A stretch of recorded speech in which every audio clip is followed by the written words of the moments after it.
Hi hi. Hi Camus. Happy Thursday. Happy day when I'm finally streaming again because it's been 48 hours. It's been too long, Camus.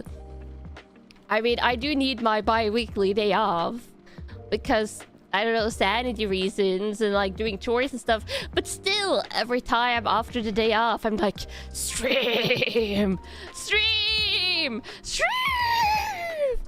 Stream. Stream. Yeah, that is always my mood. Sanity, yes. I need, like, you know, sometimes you just need to stare at a wall for a day. You just need to, like, read a book, watch a lot of Stargate 1, and knit an entire beanie. You need to do stuff like that occasionally. It's because you demand that I take breaks. Also, you guys want me to be sane and not turn insane. That would be crazy. Breaks are good for your health. Yeah. Missed your very normal and sane duck Oshi. Exactly. I am extra sane on these return back to streaming after 1 day away from streaming streams. Yeah. Definitionally. Is that a word? Definition? I don't think I'm even pronouncing it correctly. Definitionally.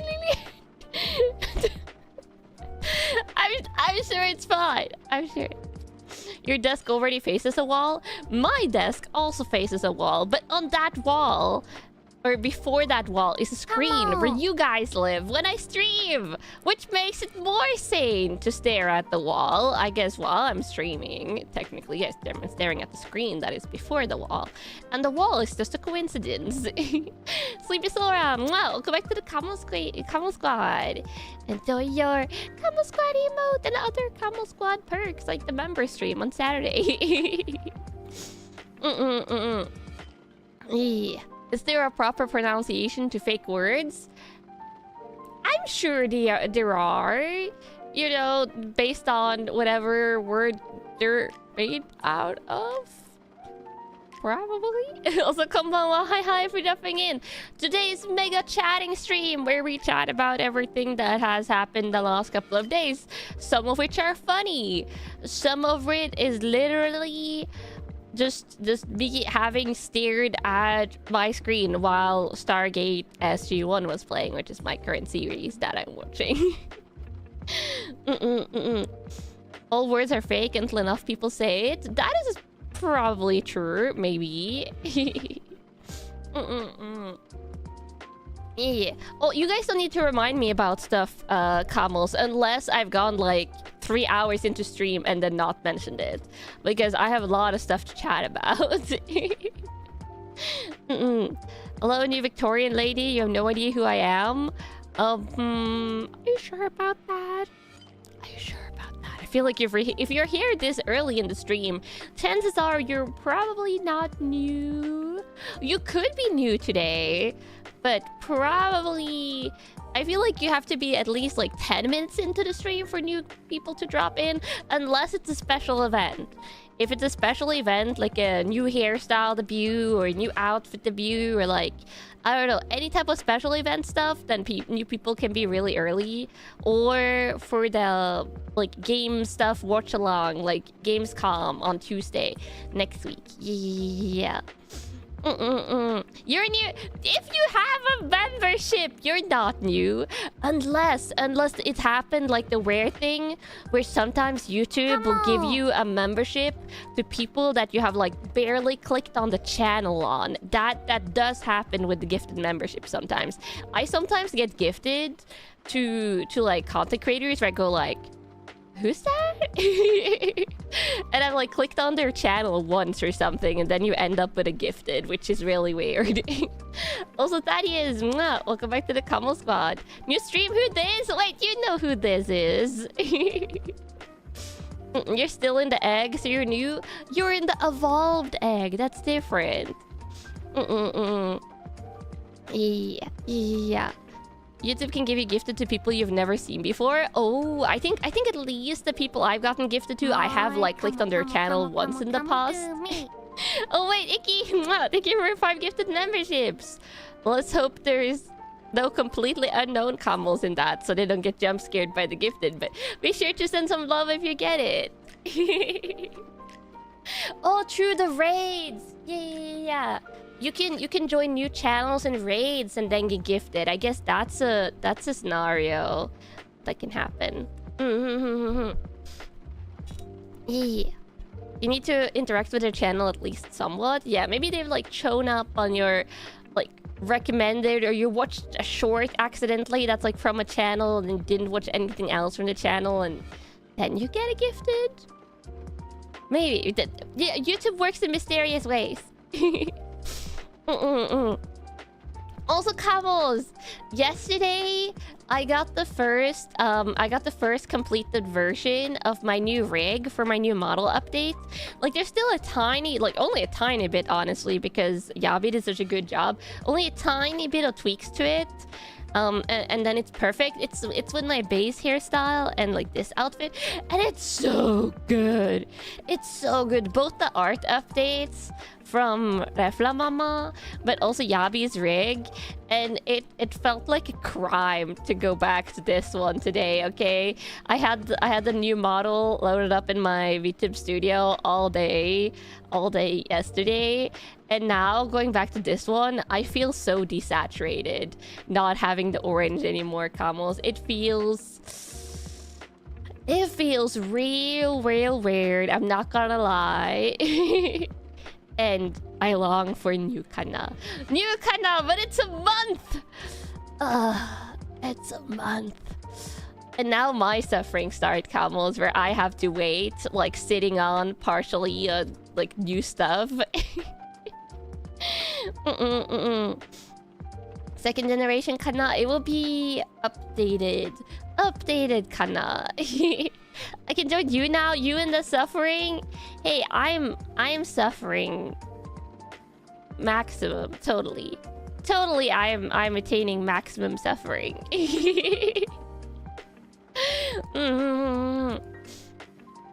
Yeah, there's a new model, Kanna. Yeah, this is a new, like this model, but updated, like slightly updated colors and such. But it is so cute. It is so cute. I'll have to wait. Does this new model count as a 4.0? More of like a 3.0, I would say. Since I don't think I've had a 3.0 debut, have I? Honestly, I've lost track. I've lost track. Also, hi for dropping in. Kanna version 3. Yeah, kind of like 3.0. Especially since it's a rig update as well. It's very common to say like 2.0, 3.0, 4.0, like when you get rig updates to models. Yeah. It's a Kanna version greater than 1. Exactly.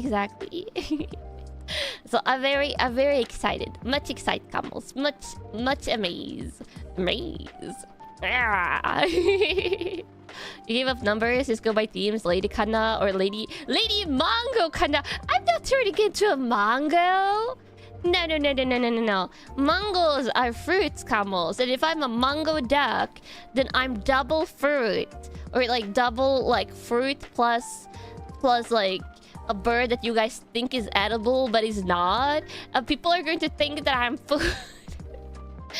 And I'm not for eating. Double edible dangers, but yeah, no mango Kanna, Camels. No. I admit duck is food, and I'm saying you guys just think it's food, and then I keep on watching food videos when I'm eating like dinner and stuff before stream. I have literally started skipping through when they eat duck, because suddenly I'll be watching like just a nice foodie video and they're like braised duck, and I'm like, no, what's going on? The induck vanity. And I have to pause my eating just to skip part video segments. Because I don't need to see that. We don't need to see that, Camels. Yeah. It is too dark for this world. It is too dark for my heart. The Indic Vanity? Yeah. Any extra naps today? I did take a nap, yes, because I didn't fall asleep until past 6 a.m. And then I got woken up at 11 a.m. By my mom, who just wanted to ask me a question. Even though I've told her repeatedly that she probably shouldn't call me before 12 a.m. because I'm going to sleep. No, 12 p.m. I mean, like 12 lunchtime. So I got woken up by her, but luckily I fell asleep again. And then my alarm clock started ringing at 12:30, but because I think I already had gotten woken up by my mom, I slumbered past my alarm until it was like 1:15 or something. Which is when I finally woke up and got out of bed. So I got around 7 minus hours of sleep and then 1 hour from my nap, so maybe 8, like maybe approaching 8 hours, I want to say. Good sleep at least? Yeah, it was good sleep. I would say sleep was really good. And then when I woke up from my nap, Camels, Jin was sleeping next to me on the bed. I took a picture, probably for the members tab.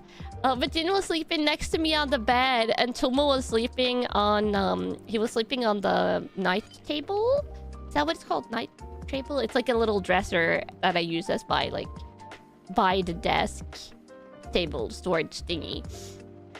And Tomo was sleeping on the cat bed that's on top of that. I was like, oh, my chunky little babies.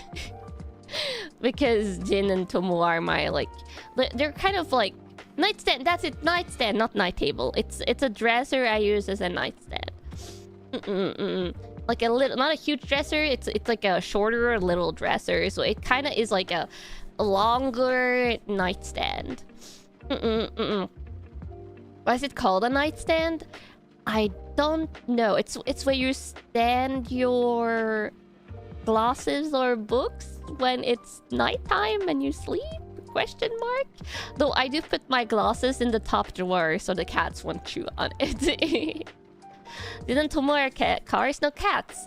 Din and Tomo are 2 of my cats, but Nao and Yuki, my other cats, are more longer and more lean looking.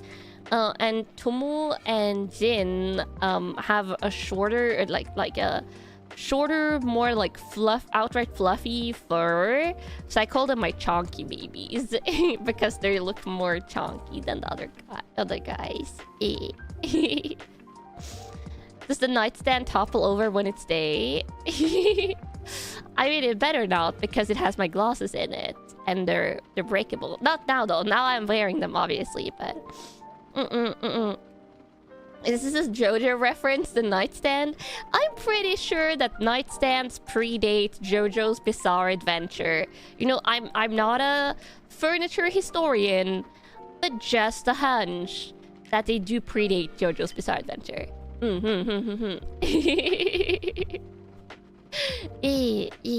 Nightstand is overrated. You need a lay day for laying about. What would a lay day furniture look like? I have no idea. The curiosity is burning. But camels, I should talk about some of the stuff that happened. So my stream title isn't clickbait. And looking at my note now, I now realize that I've been ignoring one of the things that happened on Tuesday that I actually got to deal with, which is the fact that I got invited to a neighbor's birthday. I think when I got back I saw this when I got back from the doctor's office on Tuesday for my allergy shot, and I checked my mailbox because occasionally you should check your mailbox, especially when you don't go out too often. And I saw that it was like a smaller than standard envelope, just my name in handwriting on it, like my first name only, and no postage mark. And that's when you know you're in trouble, because that means someone hand delivered you something. And when you don't have family or friends living in the same town as you, which I do not, since I moved out to the middle of nowhere, that means like a distance acquaintance has probably written something for you. So I opened it, and it was a really nice, I will say it's a really nice birthday invitation to one of my neighbors' birthday that's like next month. So luckily it's not right away. But it is so I okay, so I don't know if you guys remember, but not long after I moved in, there was like a mini HOA meeting here, because the apartments that I like live in, the apartment building, there's no like strict HOA in the American sense, but there is something called a sameya, which is basically a mini, less strict HOA. Like, they don't control anything about the inside of your apartment, but if you want to change something that affects the outside, you have to like get it approved from the mini HOA, which is how I got my air conditioner installed, because that one has an outside unit, and I got it approved by like 2/3 of the other like unit or like apartment owners. So during the mini HOA meeting, there was like 20 minutes to half an hour that was basically two older ladies that have apartments here, like separate apartments. They spent that entire time just bickering back and forth, like with a friendly tone, but also very much bickering back and forth. And I was just sitting there like smiling and nodding and being like, oh my god. And one of them is my upstairs neighbor Chan, who is probably the neighbor I meet the most often, and she's really nice. And the other one is another older lady who is the most chatty out of the two. And considering that my upstairs neighbor Chan is already pretty chatty and has invited me to stop by whenever I like, this other lady has also invited me to stop by whenever I like, and she's even more chatty. and I saw that invitation, and I was like, uh-oh. It also said on the invitation that if you can't come, you have to let her know. So I have to actually contact her, and I'm probably going to, I don't know, make her some pot holders or like something, like crochet a birthday gift, because I feel like if you've gotten invited, it is nice. It's a nice social gesture and everything.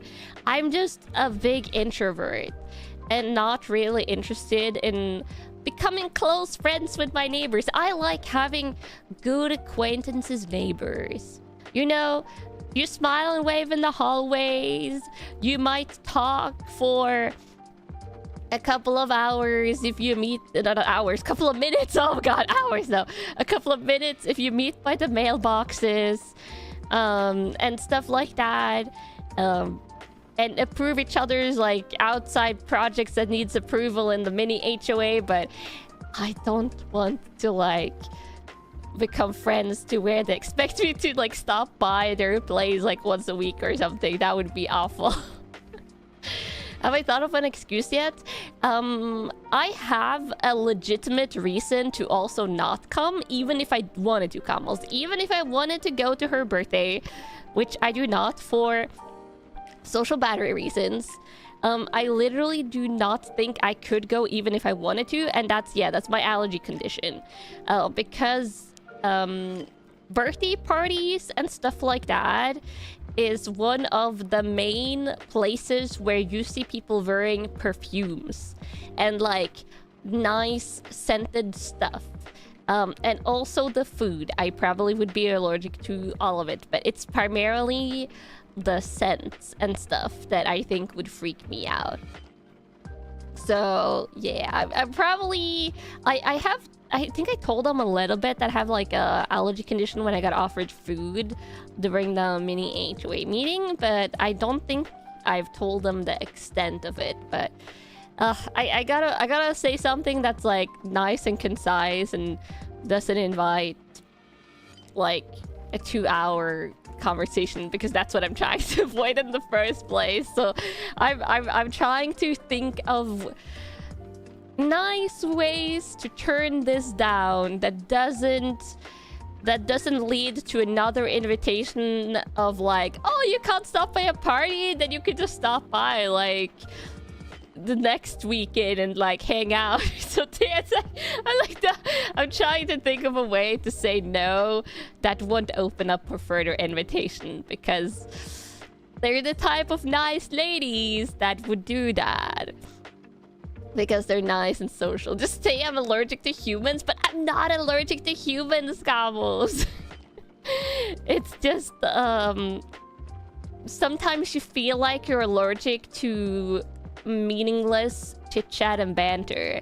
I say, as VTuber chatting streams are often peppered with meaningless chit-chat and banter. But that's with you, Kamos. That's different. I'm allergic to that with my neighbors. With my neighbors, not with you guys or with my friends. Which all are VTubers that I can just hang out with in the comfort of my own apartment over Discord. But yeah, so that's this is the biggest social conundrum I've dealt with since I moved in here, Kamos. But it's just introvert issues, and then living next to actually extroverted neighbors, because I'm pretty sure both of these older ladies that live here are both like big extroverts from my experience, because they have guests over quite a bit. I think like my upstairs neighbor, I usually hear when she has guests over, because when she walks around normally I basically don't hear her, but when I hear like dun dun dun dun dun like footsteps, I think it's her having guests. And then I know the summer that I moved in, the other older lady who invited me to her birthday, I think she had her son over and like his wife for like weeks and weeks, because I swear she told me something along those lines when she coughed me outside. A conundrum. I say maybe a conundrum. But yeah, so that happened. But before that, Kamals, I went to get my monthly allergy shot on Tuesday, which is part of the reason why I didn't have an early stream. It was only a late stream. It went quite good. I didn't really even get a big like red spot on my arm, like I usually, or like not usually. I feel like 40% of the time I get like a bigger pink spot on my arm where I get the injections. But this time it was quite fine. I did have the nurse that sat them, she commented, she was like, because she was asking kind of like what I take the allergy shot for and stuff, and I was explaining a little bit about my chronic illness, and she was like, you really got unlucky, hot. I was like, it's just life as per usual. And then she also went like, you're kind of pale, and I'm like, yeah, that's just normal for me. You're really pale, and not necessarily in a good way, when other Norwegians are commenting on your paleness, Carlos. Like literally, other Norwegians. This is in Norway, and I got the "you're kind of pale" comment. She was really nice though. She was really nice, and she did the. I had to do my new blood tests to get the like complete allergy like and vitamin and stuff panel. And she did that basically painless, and both the arm injections were basically painless, so it's really good. I live in Norway. Yes, I'm Norwegian, and I live in Norway. Yeah. Did my doctor indirectly tell me to touch grass? No. I think it was also because I was testing for like vitamin deficiencies and stuff, and we were talking about like iron levels, and low iron levels can make you paler, in addition to like just, you know, not going outside. But yeah, the nurse was really nice, and she was really skilled. She was an older nurse, and I don't know, she was really kind, and I think she's one of the only people that I think I've ever met that reminded me actually of my late grandma on my mom's side, like my mom's mom, which in a region would be mormor. Yeah. So she was really nice. She was really nice. My late grandma, she was a pretty singular individual, like not an unkind bone in her body, and always going out of her way to help others, even to a degree where it was detrimental to her and her own health, sadly. So I will say, my late grandma, she was in her 50s or 60s when she passed. I don't remember, because I don't remember her exact birth year, but she passed I think in 2004. So it's been years now. I was only 10 when she passed, but she looked like she was in her 70s. Like she is probably one of the older people that I've met in my life that looked way older than she was. And I think it was because she worked a really stressful job. She worked throughout her life in child services, and then also with people with addictions and stuff, and like, you know, people dealing with the rougher stuff in society.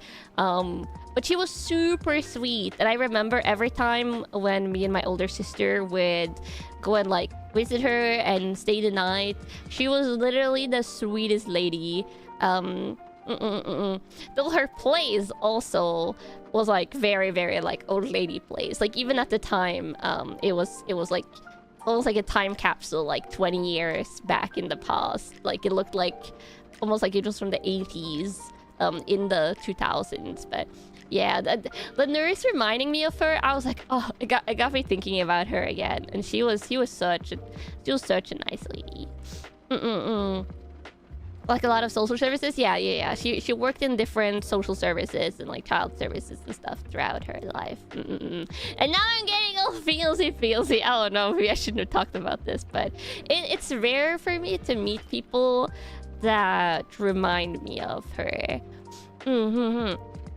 Probably because I was also, I say 10 years is relatively young when she passed, because she didn't pass from natural causes. She had a heart murmur, and she had an operation for that, and unfortunately there was a complication during the operation, so she passed away during that, which I think helped contribute to my anxiety the one and only time I had to be put under anesthesia for an operation here like 5+ years ago.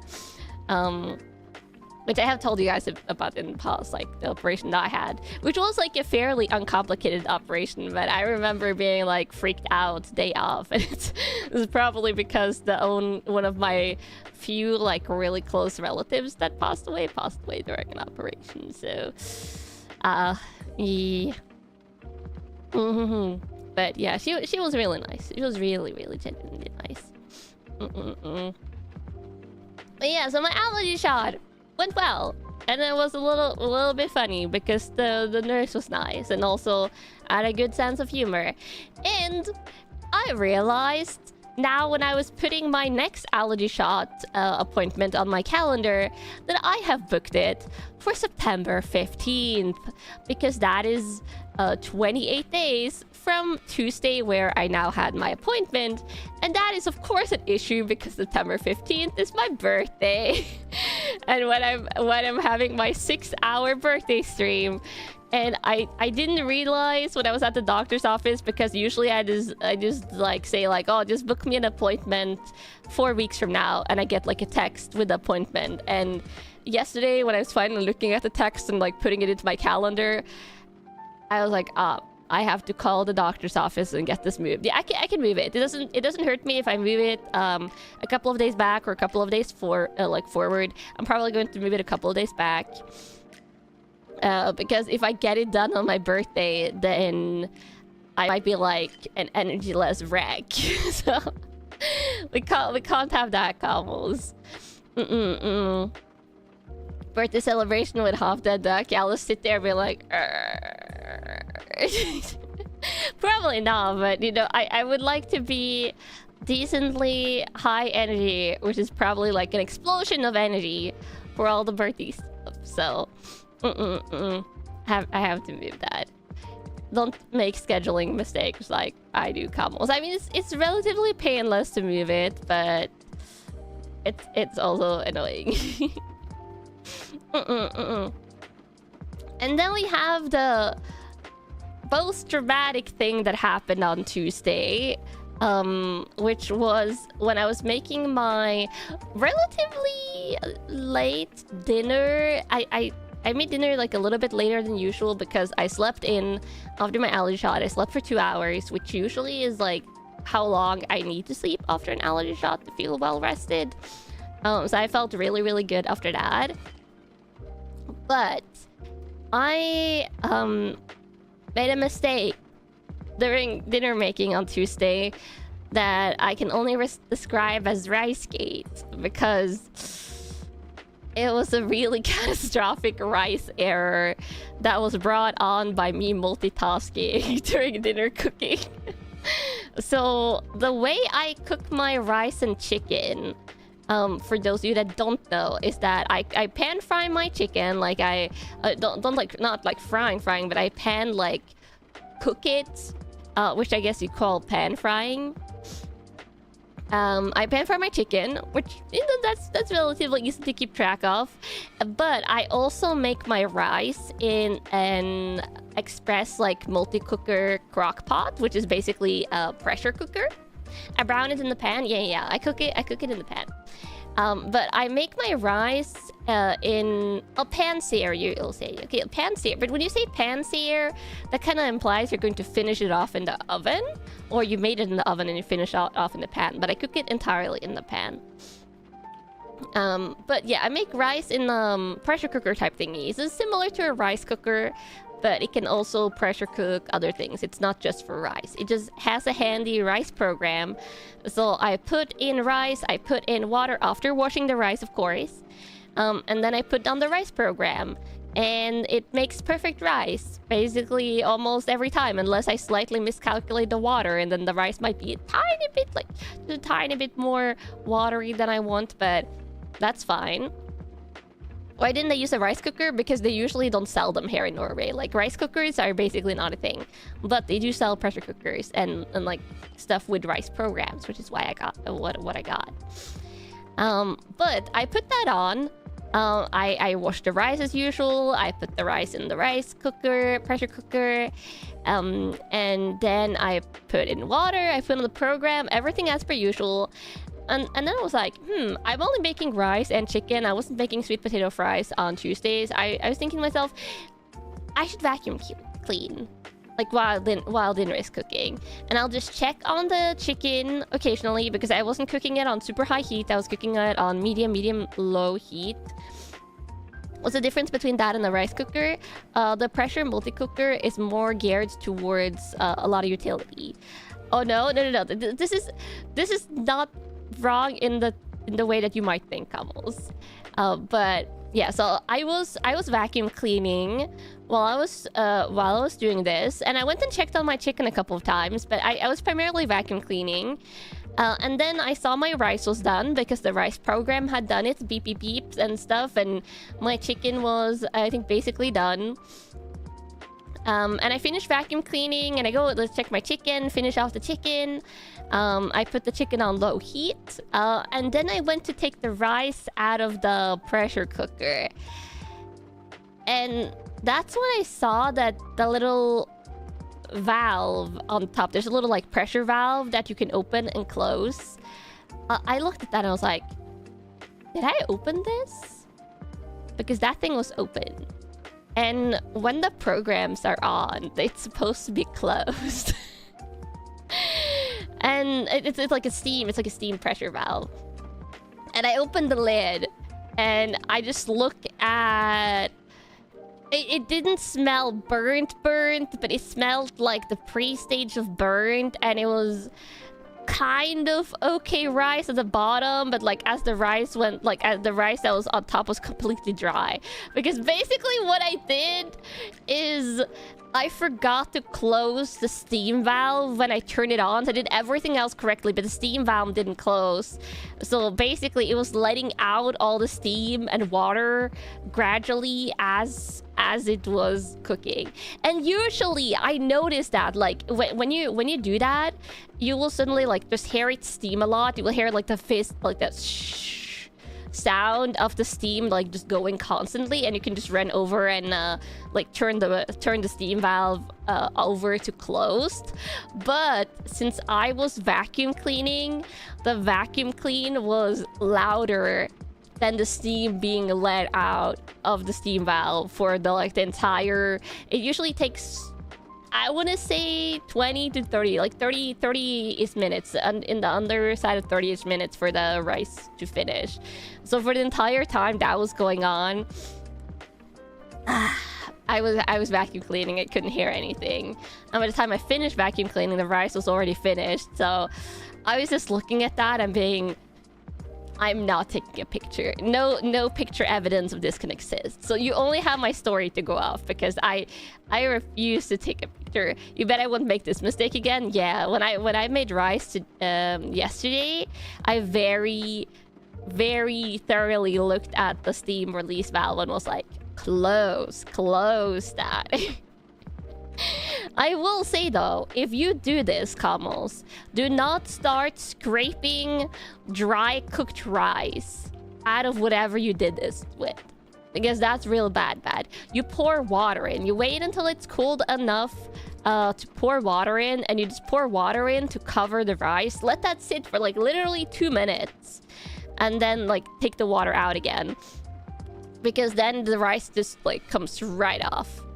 You don't even need to soak it for long. But I know when I was young, I usually just like tried to scrape things when they got stuck. But I've learned now as an adult that if anything is stuck to anything of cooking utensils, just soak it in water.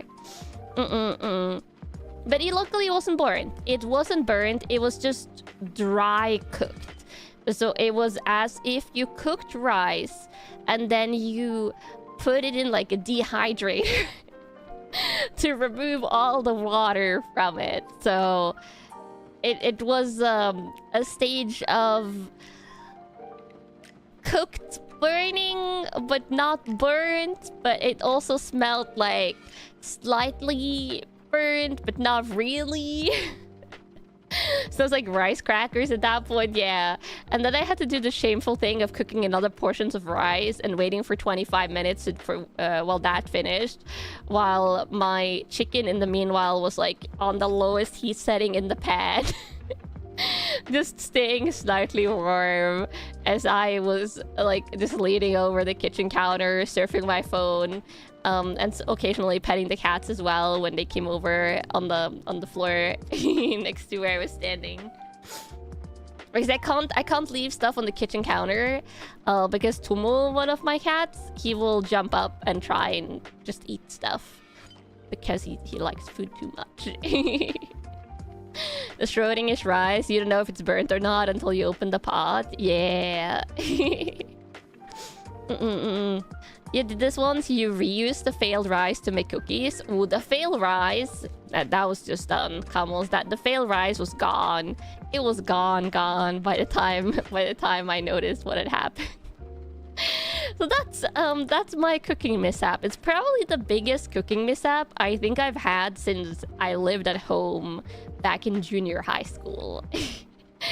So it was bad, but the vacuum cleaning was thoroughly done, which is, you know, that's good. That was good. Just added another half hour to my dinner cook time. Weren't I worried about that during the cooking? The cat's jumping up on the counter. Oh, I was going back and forth to the kitchen, but the vacuum cleaner was still on, so I just wasn't noticing the steam sound. A win on the loss, yeah. Was it all cat hair in the vacuum? The vacuum bag probably has a decent amount of quantity of cat hair, I'm not gonna lie. Probably a pretty decent amount. Yeah.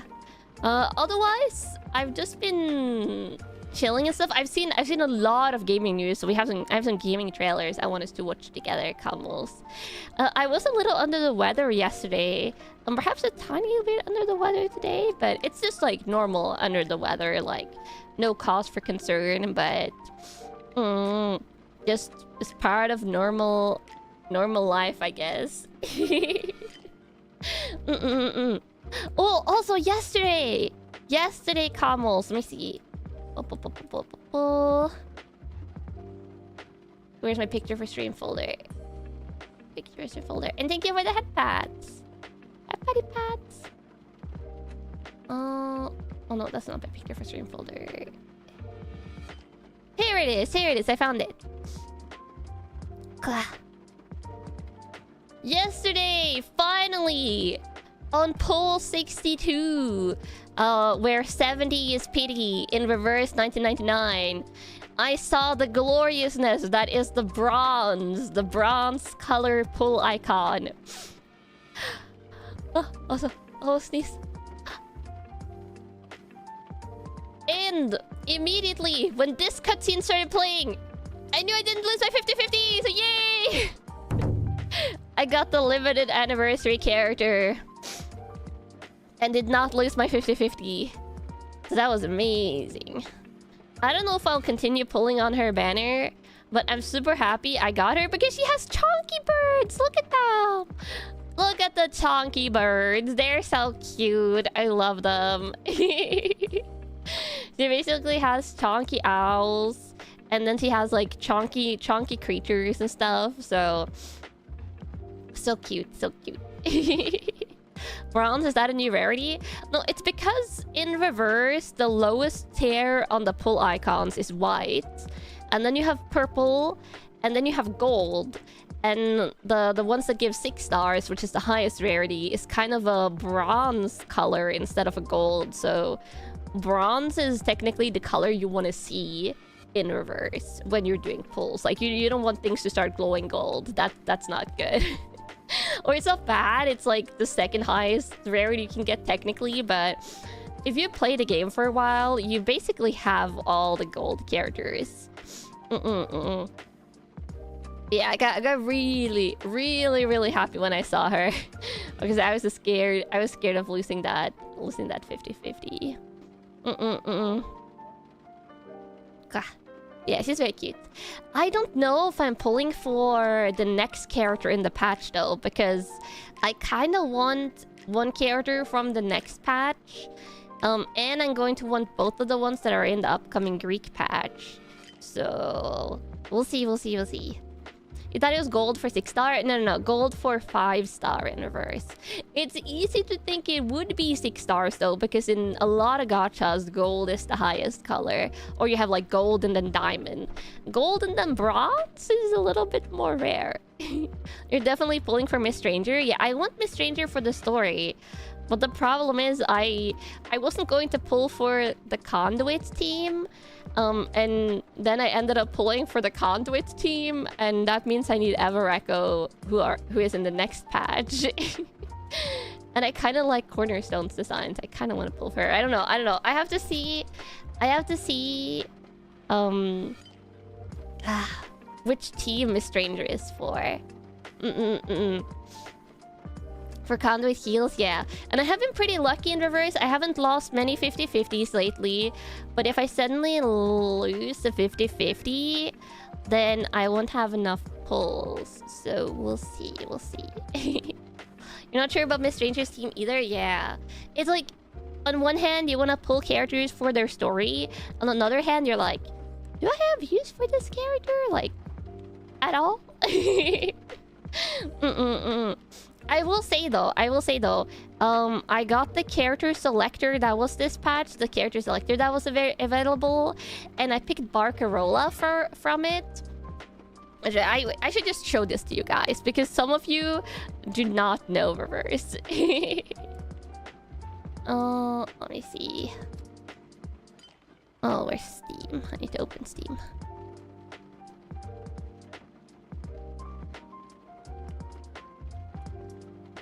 Oh. Oh,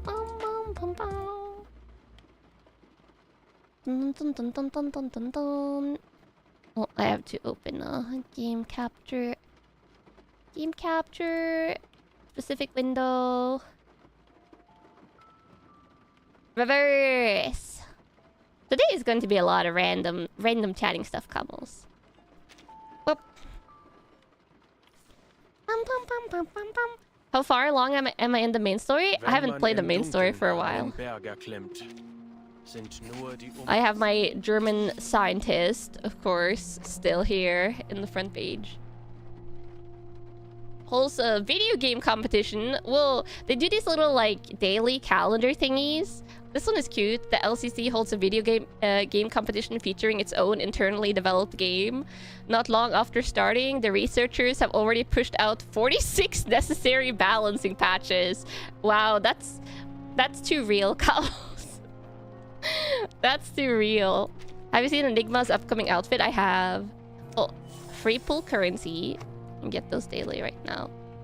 Oh, and then system news. Content creator programs. I've applied for those twice in the past. I've never heard anything, sadly. Let me switch out for... Oh, this music is kind of scary. I'm playing the new patch music. Wait, where's Rhiannon? Why is this patch music so scary? There we go. Oh, she's so cute. Dun, dun, dun. Bum, bum, bum, bum. Ah, kawaii! I used to be afraid when I'd look through Glendore's eyes. Oh, I love her Celtic inspiration. So high can be truly frightening. But now, I can she's dive so cute. from the highest cliff without hesitation. Let me change the music I though. know myself now. There we go. Or this one? Let's switch to this. Yeah, I'll switch to that one. Classic. She has a thingy as well. She has like a special animation on the front screen. But you have to see a feather here. I can't imagine life without them. The music from Aerunia is really good too. School, right? Ooh. What was it like? Okay, so the characters I got, I think I used my portrait on Aleph just because I really like his design. You get a free portrait dispatch. One lives while the other dies. And he belongs to Star Prom 2. And I got Barcarola now. She's not leveled up yet, sadly, but I got Barcarola finally. So that means I could finally make a Star Prom 2 team. Let me see.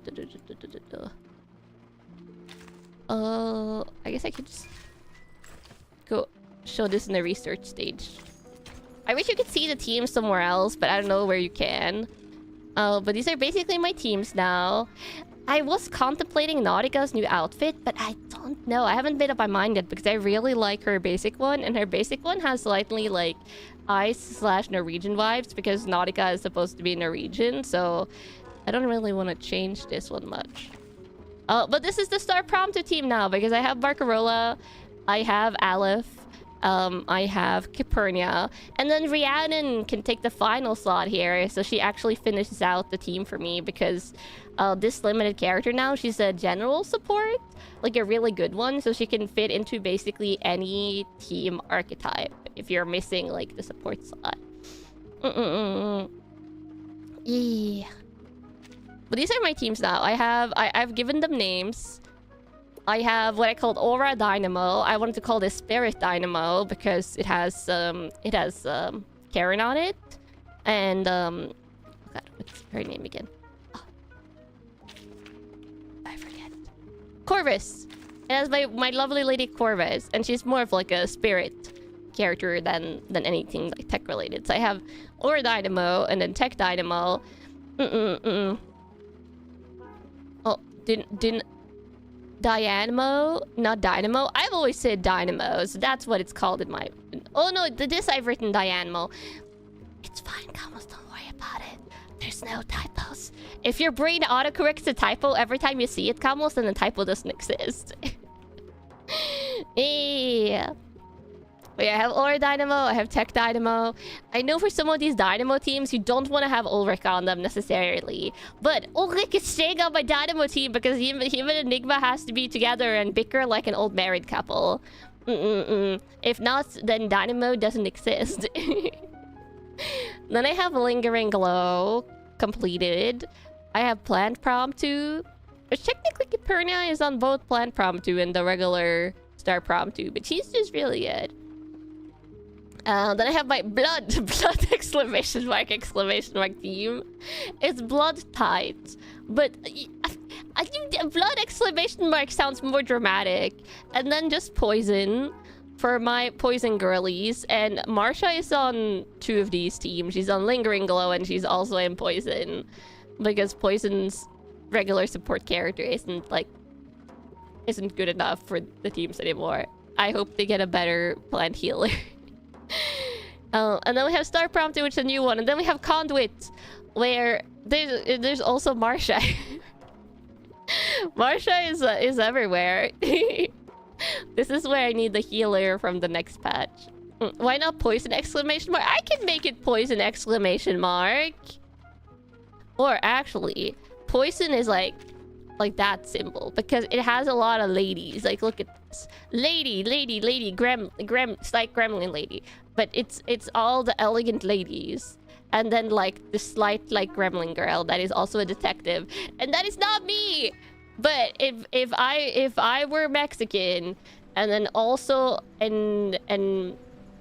is she a medium? She's kind of a medium. And then also a medium and a crime scene cleaner, then basically I'm just remote at that point. But yeah, I'm not pulling any characters currently. I don't have many pulls currently either, because I just got her, but I don't know what the next character I want to pull for is. So I'm just going to save up currently. But she's so cute. Look at her. Oh, she's so cute. The other night, I ran into 2 Look at people. The burbs. One of Chunky them had burb. red hair and wore a suit of armor. Oh, that's Marsha. kept seeming I like told she you, wanted Marsha to is say everywhere. something to me. But she never did. The other was a bit stranger. It is He based hid on their his mask. face Wait, under which a is the character's mask. that? He offered me a piece of chocolate. Chocolate? And when I took it, he said something like, "Perhaps this Ooh. is for the best." Oh wait, no, the redheaded lady At could have been. least fear will Oh. trouble you no longer. Oh wait, the redheaded Despite lady the should be Marsha. circumstances, they seemed friendly. Hmm. They already knew me. Mysterious. Do you think they'll Oh, visit again? oh, Karen. I'd like to return Oh. their kindness. Does Karen wear a mask? Does his new skin have a Guten mask? Tag. This is not his normal skin. This is biblically accurate Karen. I have no idea what any of this means. Yeah, don't worry about it.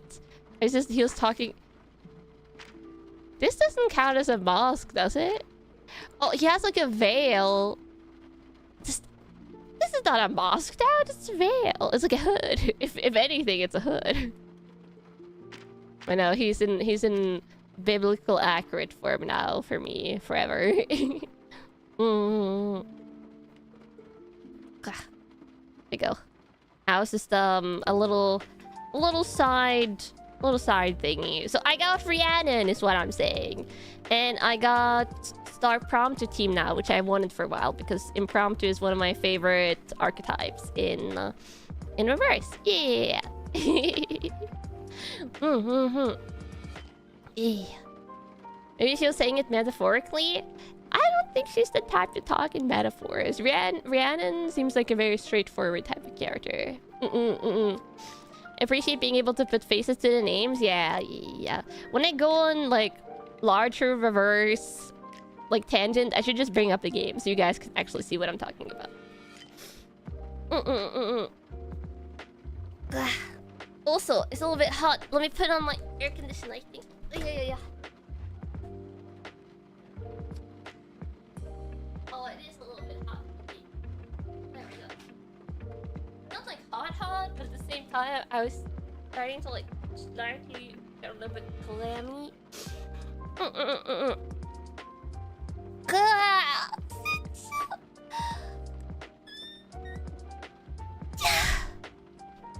There you go.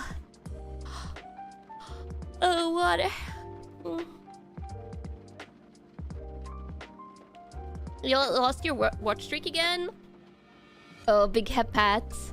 It is harder to maintain a watch streak on Twitch with my streaming schedule.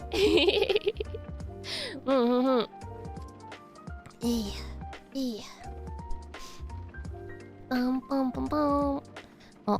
let's see the other stuff on my chat about list.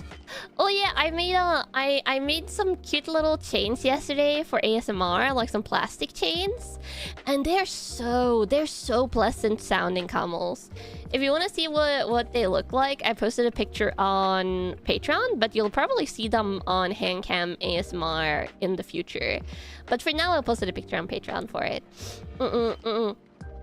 Since it was an ASMR related thing, but they're really nice. And apparently Nao agrees with me, because when I was making those chains for a good 10 minutes, Nao was trying to climb over my shoulder from like the other desk to my desk to get at the chains. He was really keen. I have not seen him that keen to get to something in forever, like since unless I was actively holding a cat toy. And I let him like smell them and immediately tried to chew on them. But the thing is, the links that make up the chain, the plastic is solid, but I don't think it's durable enough to withstand cat nom-noms, because the cats chew on things really hard. Like, they are really strong, especially when they take the back of their teeth and like bite and grind down on it. Like, I've seen Now especially like put solid huge dents in like a thick piece of wood when he chops down on things. So I let him smell it, and I let him like bat it with his paw, but I did not let him do that for long because he kept on trying to eat it, sadly. Not meant for cat toy use. Yeah. I could let him chew it, but that's just asking for it to fracture, and then suddenly you have to rush them to the emergency vet because they have plastic fragments inside their digestive system, which would be really dangerous. So it's you know, you get to feel like a really bad cat owner because you're withholding a super fun toy from the cats, but it's for their own like, you know, good health and stuff. Still felt a little bit bad, but it is the way it is. But I hope the sound sounds as good in whatchamacallit. I hope it sounds as good with the ASMR mic as it does like just for my regular ears. Yeah, that would be a nightmare. Yeah, I was just picturing that scenario as I was withholding it from them. Oh, also speaking of reverse stuff, I got a notification today that my giant critter plushie got shipped. And by giant, I mean it not like huge, but pillow-sized. It's the one I showed you guys a picture of before. I found somewhere where I could buy it because it's from a pop-up shop. A pop-up only shop for reverse merch that they did in China. But I found the reseller that could procure it. So now it's shipped. And I'll show you guys on stream when I get it because it looks like a super fluffy pillow. So I'm really excited. And I got a couple of other things. Has there been triggers that sounded good to my ears but didn't end up working on a mic? Oh yeah, plenty of glass stuff is like that. There's a lot of glass sounds that sounds pleasant to your ears but does not sound pleasant when you hear it with a 3DO. Let me see. What was the merch I got?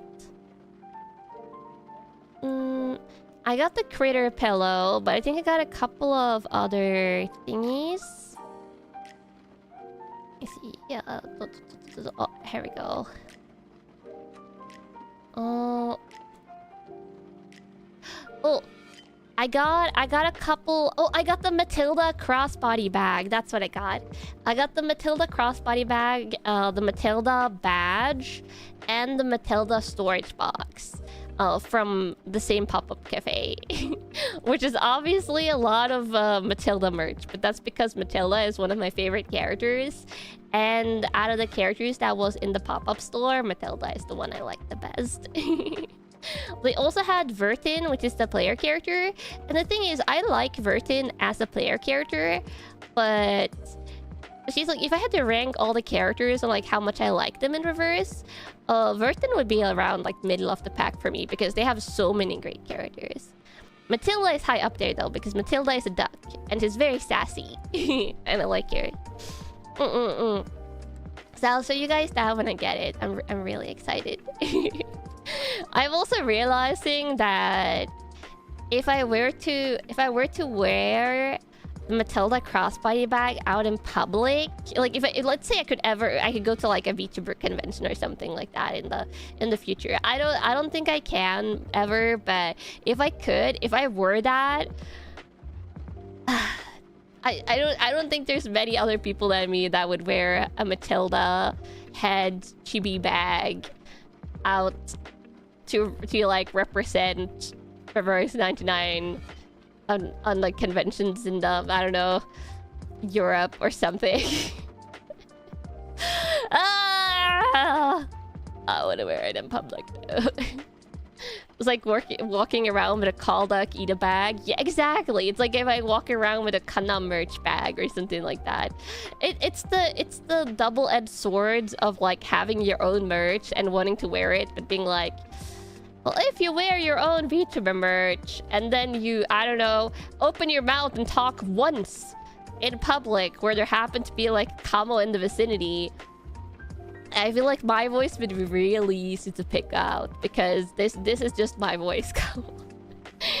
I hate to break it to you, but this is just my voice. So if I talk in public in the vicinity of Kamos, I feel like I would get picked out of a lineup in like 2 seconds. Especially if I were to wear like Reverse 99 merch, Pokemon stuff, or like Kanna stuff, or like anything I like. You guys be like, that sounds like Kanna.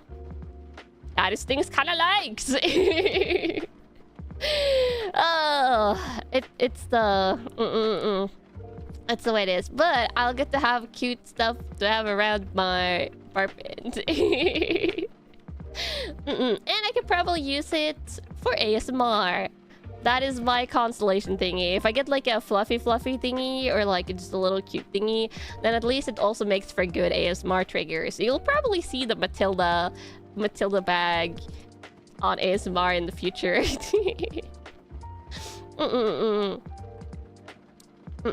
Well, if you guys ever see me in public or think you see me in public, I mean, the chances are non-existent currently because I very rarely go out. And when I do, it's like to go to the doctor's office or to go to the grocery store. And when I'm out and about, I usually just use self-checkouts on stores that have that. So I usually don't talk. I just like vibe and listen to music and stuff like that. But if you ever think you see me or something like that, just ignore. Just ignore, Camels. Yeah. Imagine that the lady who sets my allergy shots watches my streams. Highly unlikely. If anyone in the entire... Okay, maybe like in the entire greater area in the middle of nowhere where I live, there's probably people that like anime and definitely people that like gaming. But if there's people here that know VTubers, I would be kind of surprised. Like maybe like 1 or 2 people in the entire greater area like knows what VTubers are, maybe, but also highly unlikely. People that watch anime though, I think is more and more normal because that's become more popular as the years have gone on. And gaming, there are definitely people that like gaming. Yeah. YouTube just reminded you about the stream for no reason. Oh, YouTube has been a little bit weird. Almost yesterday when I was trying to watch streams while doing stuff, they were buffering like crazy. I don't know if this was just me, but a couple of times that I was trying to watch streams yesterday, it would like load into a stream, and then after 20 seconds it would start buffering, and then it would buffer for a while, and then it would be okay, and then it would start buffering again. Maybe that would just be me, but yeah, it was weird. Same, you live in an area where you don't think anyone knows what a VTuber is? Yeah. You feel like 10 people in your whole country knows about VTubers. Maybe a little bit more, but yeah, it does feel like that. That's been happening a lot lately for you. Ooh. You think the 1 or 2 you watch were okay? Okay, that's good. This stream has been fine. That's good, that's good. Eh. Today you had one like that too? Oh, you had a stream like that you tried to watch, so not just you? Yeah, I don't know. It's been really weird. So it was not your internet? Yeah. I feel like the last week, YouTube has been a little bit extra scuffed, but usually that stabilizes out, so we'll see. It's currently happening with my stream for you. No! Not the buffering. So it does happen for individual people then. It caught you off guard when someone at a polling station in town 2 years ago recognized your Pixel Link hoodie. Whoa! That's really cool. That's really, really cool. Hi from Trondheim. Oh, hi. I hope you're having a nice day. If you guys don't know Trondheim, that's a city in... Would that be considered central Norway? Central north-ish Norway. It's kind of like on the part of the Norwegian map where you go past the chunky bit on the bottom and the country starts becoming thin and narrow. Where Norway slims out in the upper part. Yeah. On cue, get a buffer now. Not the YouTube buffering. It is what it is. I guess we're all just here to suffer. You like chunky bit for geographical features? Yeah. Some countries are just like one big chunky blob. Norway is kind of like... sometimes I think we look like a lamb chop or something. Or like a slightly weirdly shaped guitar. How many languages do I know? I know Norwegian, obviously. That's my native language. I can understand Swedish and Danish to certain degrees, as long as the dialects aren't too difficult. I'm fluent in English, obviously. And I understand basic Japanese, but if the Japanese has a hard dialect or gets like very specific into like topics with harder terminology, then I can't follow. And I can speak a tiny bit of Japanese, but only a tiny bit. And my grammar is not good. You'll never be able to unsee a lamb chop. Yeah, it's like a chunky misshapen lamb chop. Which checks out because Norway does have quite a bit of sheep. Sheep are pretty popular out in the country. Trondheim is Norway's waist. It's around Norway's waist, maybe. Some words in Norwegian sound similar to German. Oh, Norway might have some words that are similar to German, but I cannot follow a German conversation, Kamos. I can follow a very basic Japanese conversation. German? No. Perhaps I could follow a tiny bit of Spanish, but we're talking like kindergarten basic level Spanish. Because it's been so many years since I had it in school.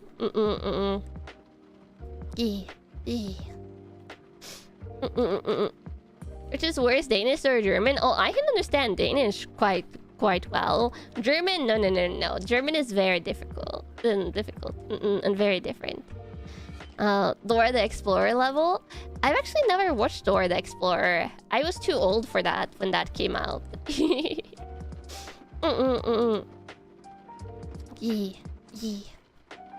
Oh, other stuff I've done. Obviously, I've been watching Stargate SG-1, and there was an episode that I watched over the last couple of days that I really liked. I think one of my favorite episodes so far. I'm not going to say the entire plot of it, but they had a body switching theme.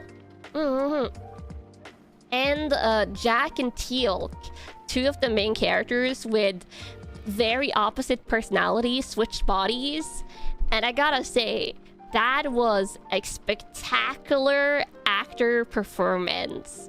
Teal'c's actor, which again is Kratos' modern voice actor, he did amazing. Because he usually in Stargate, he plays like a very non-nonsense warrior who speaks a little bit more monotone and stuff. Like, he's one of my favorite characters. He's really... Christopher Judge, yeah. Christopher Judge is really good as Teal'c. But him playing Jack was amazing. Like if you guys are watching Stargate right now and you haven't gotten to that episode, like it is really good. Suddenly he has emotions. It was so weird. Yeah, and he plays it so convincingly. Like you really does not seem like the same character whatsoever. I will say Jack's actor also did a great job as Teal'c, but it was something about seeing Christopher Judge just completely switch modes. And it's not just the like what they're saying, it's like how he was saying it. Like his voice didn't even sound the same. Like he sounded like a different person, which is maybe that's why he does voice acting. Because I think a lot of voice actors has a ton of range, and you can just really tell the range that Christopher Judge has for that singular episode. Yeah. Speaking of SG-1, you never watched Stargate, nor did you ever watch clips or whatever, but after my Stargate talk, you got a SG-1 clip on your page yesterday. YouTube knows what I'm saying, Kamos. Don't worry about that.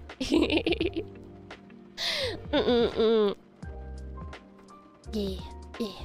Jack is the same actor as MacGyver. Ooh, I didn't know. But yeah, highly recommend Stargate.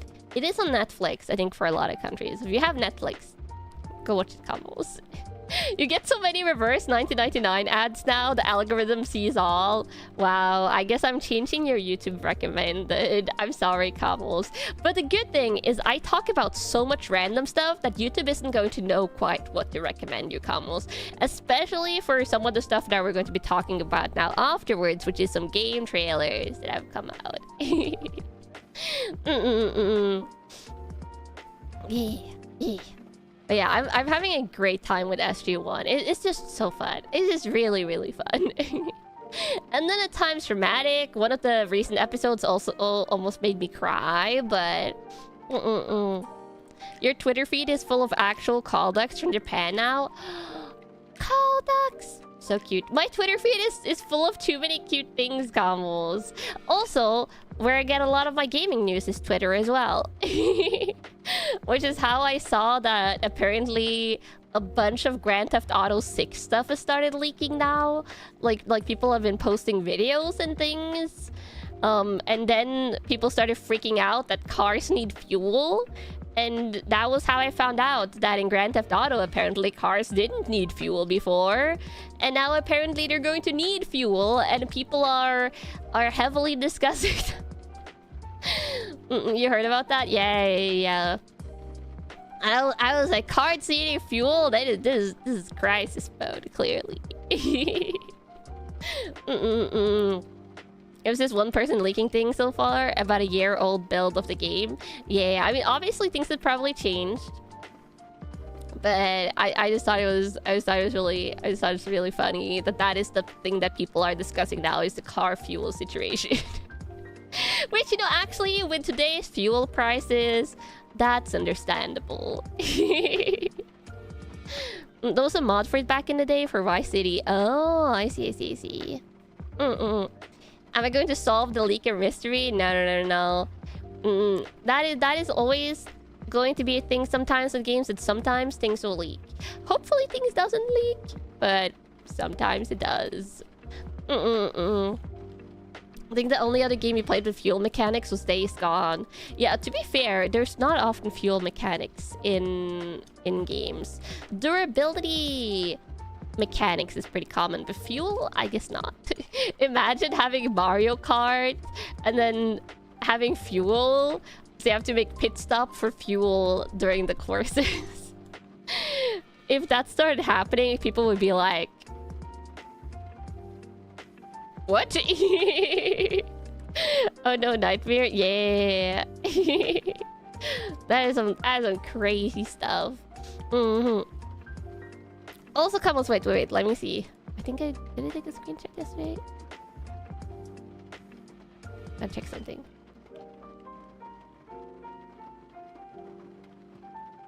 Oh. Take a screenshot of this.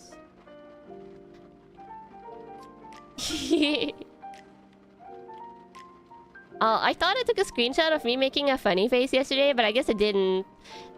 I'm not going to tease the new rig then, camels. I was going to show you one teasing picture of my new rig, but I guess instead I could. No, I'm not going to tease my birthday either. I just want to tease something, camels. Am I meta teasing you? A tease for non-existing tease? I just am tempted to tease you, but I guess since I forgot to save the picture I took yesterday, it's not happening. And then I teased myself. Truly.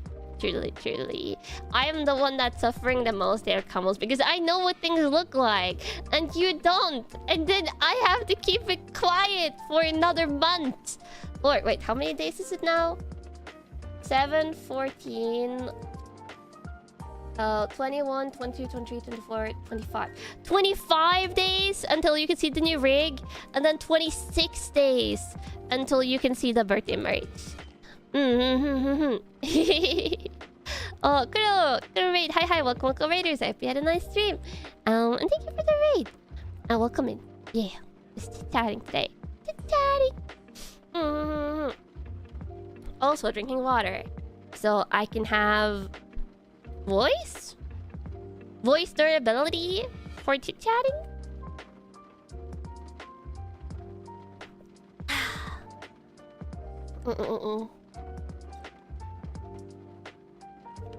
I was just taunting you. No, taunting would be different. I feel like taunting, that's like when you're doing it like slightly, not like maliciously, but like overtly. Teasing is more, that's loving. Teasing is loving, Camels. Vocal maintenance? Oh, maybe.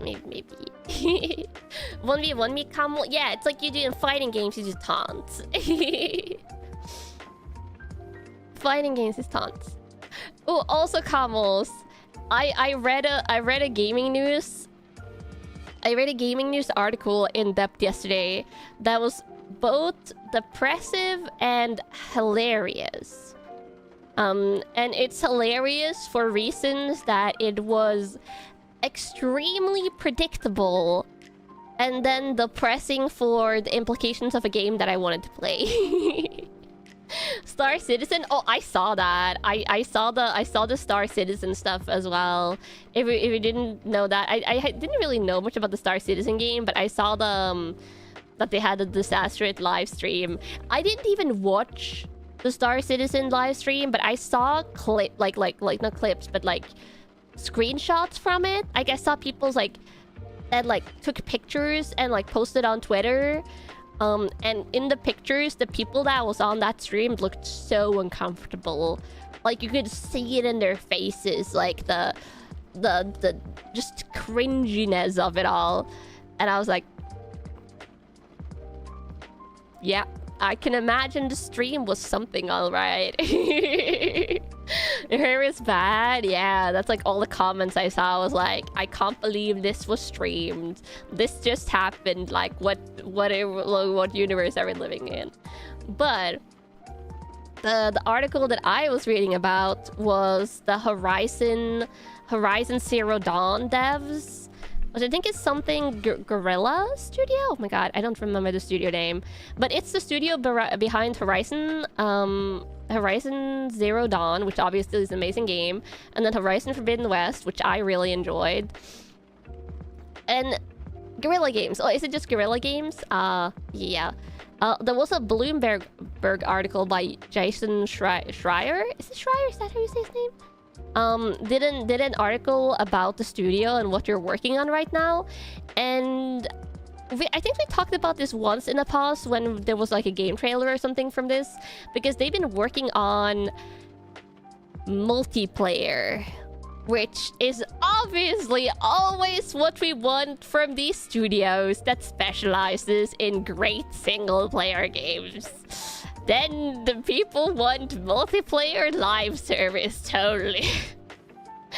So they've been working on Horizon Hunters Gathering, which doesn't even look like Horizon Zero Dawn in like art style. And apparently what has leaked now, according to this article, is that they've been doing private like gameplay testing, like non-open gameplay testing of this new live service game, and it went so bad that they've had to like reboot their own multiplayer game that they're working on, stripping the live service from it.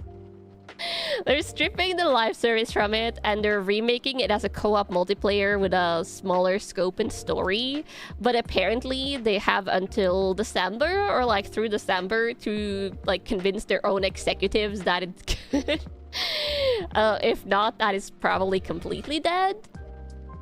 And this is again a Sony subsidiary studio, and this is one of like the waves of like live service games that Sony has been trying to make from like a single player game studio. They also had a God of War live service that got cancelled. There was a Spider-Man live service that got cancelled, and there was a Last of Us live service that got cancelled. And now it's a Horizon live service that is cancelled. But maybe there will be a multiplayer co-op. I kind of hope not, but I feel a little bit bad for the studio. But the really bad news for me in this article, because the thing is, we all knew they were working on this. Like, this had been announced. The Horizon Hunter's Gathering had been announced before, and it was kind of like known that they were working on it. But what this article said, like at the very end, was that apparently only a tiny team at Guerrilla has actually been working on the next single-player main game in the Horizon universe, which is really bad because Horizon Forbidden West ended on a humongous cliffhanger. Like, I love that game, but it felt very much like a part 2 out of 3 game. And Horizon Forbidden West launched and released in 2022, and proper production on the new game hasn't even started, because the majority of the studio has been working on the multiplayer. And I was like, no. It was kind of like my worst fear coming true when I read that. Yeah. Did I play the DLC too for Forbidden West? Oh, I didn't play the DLC for that, so I still have that to play technically, but yeah. Sony is just failing with these live services, and it's costing them so much. Yeah, I hope they stop. I hope they've learned their lesson now, that people do not want the live service out of single-player studios. Like, live service, multiplayer game specialty studios, like, they can do their thing, of course, but please let the single-player, like, specialty studios make their amazing single-player games. It's not even multiplayer that's the issue. People just are sick of live service. Yeah, exactly. Like, multiplayer games can be great, but not everything needs to be live service. Do the executives get their news from another universe or something? It's baffling to you how they keep making decisions. I think they just keep on seeing Fortnite, honestly. I think they keep on seeing Fortnite and a lot of those other huge live service games, especially just Fortnite, and they're like, what if we could become Fortnite? But the thing is, like, Fortnite isn't dying as far as I know, right? Like, Fortnite is doing good, right? I'm not into Fortnite at all, but I keep on seeing, like, occasionally, like, Fortnite popping up in the news again. So I'm assuming Fortnite is just living its best life, and I don't think they're going anywhere. Also, Bikirk, thank you for the super coins. Arigato. Sony, when they have a successful title that earns lots of money. Yeah, I know. Yeah. Chasing after the jackpot instead of banking on making many smaller games. Yeah. Fortnite is free to play though.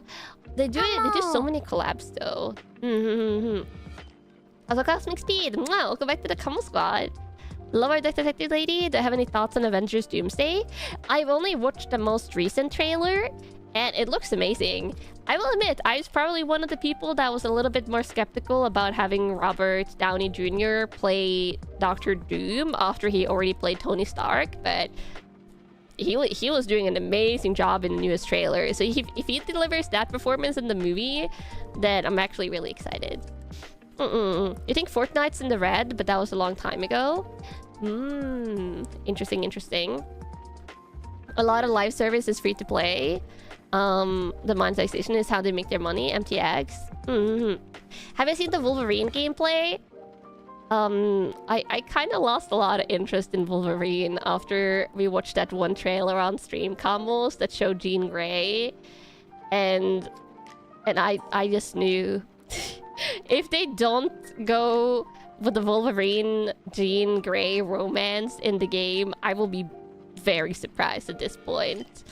So that killed all my excitement for Wolverine, if I'm being honest, because it's one of the most annoying reused tropes in Wolverine's portrayal in like games and movies and stuff. Is when they throw in the Jean Grey Scott Summers love triangle thingy.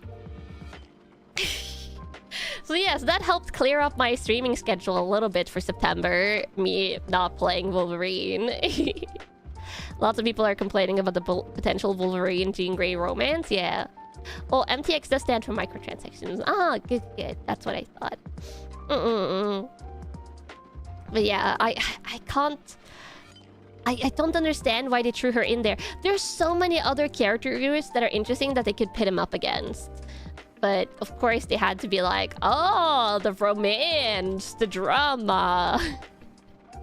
You lost interest in Wolverine because it looked boring and Fire Emblem comes out the same month. Yeah, the new Fire Emblem is looking more and more amazing. The characters they have been showing off, especially on the Japanese Fire Emblem Twitter, has been fire. Like, absolutely fire. I think they just revealed a new character who's being voiced by the voice actor that was the Baldur's Gate 3 narrator, for example. Like, they just have such a solid cast of characters. I'm really hyped for that. Though I'll probably mostly be playing Fire Emblem Fortune's Weave off stream. I think I'll do one stream of it, but yeah. Star Wars Zero Company. Oh yeah, Star Wars Zero Company is also coming out. That narrator was so good. Yeah, they were really good. Really good. Gonna go now. Have a nice day. Emilia Tyler. She's the Baldur's Gate 3 narrator. Yeah. Yeah. Imagine how cool a Deadpool and Wolverine hack and slasher would be after the success of the movie. Why Jean Grey instead? So many questions, but it is what it is. Though, Kamos, I have a lot of other game trailers for us to look at. A couple of them are longer, so I probably won't make you sit through like all of them with me. But there's a couple of smaller ones. Let me get up a YouTube window. ちょっと待ってね. Oh, and I also made the schedule for next week. Kingdom Hearts now, not Kingdom Hearts. I know Kingdom Hearts had a new trailer, but it is not for me. Let me see. Donald Duck is cool. I do really like Donald Duck, so seeing him in Kingdom Hearts is really cool, but otherwise, no. Okay, let me find a trailer you guys probably haven't seen first though, because this trailer literally on YouTube has how many views? It has 12 views, Camels. 12. I am not kidding. Make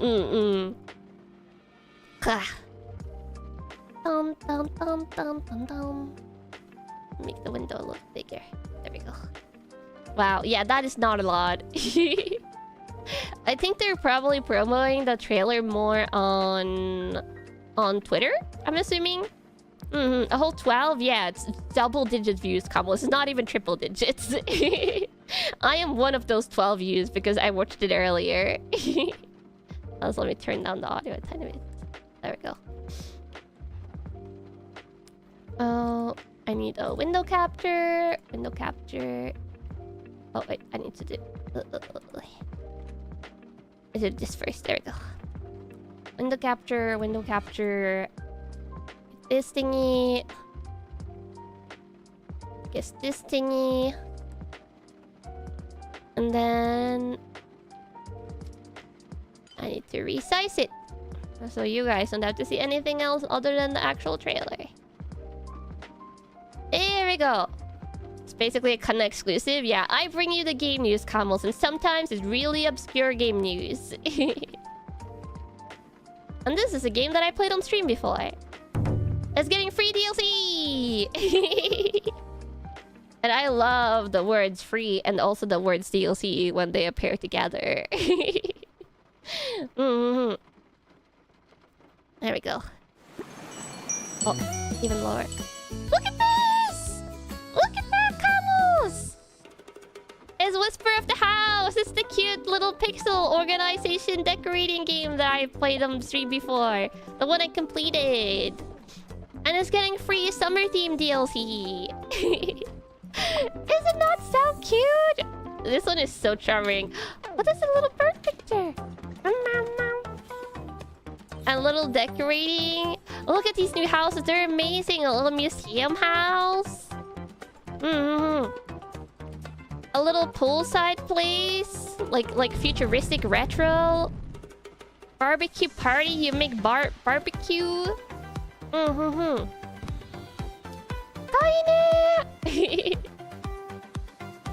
These are such fun morning streams. Yeah, when I actually do the morning streams. And they're adding fishing in the game.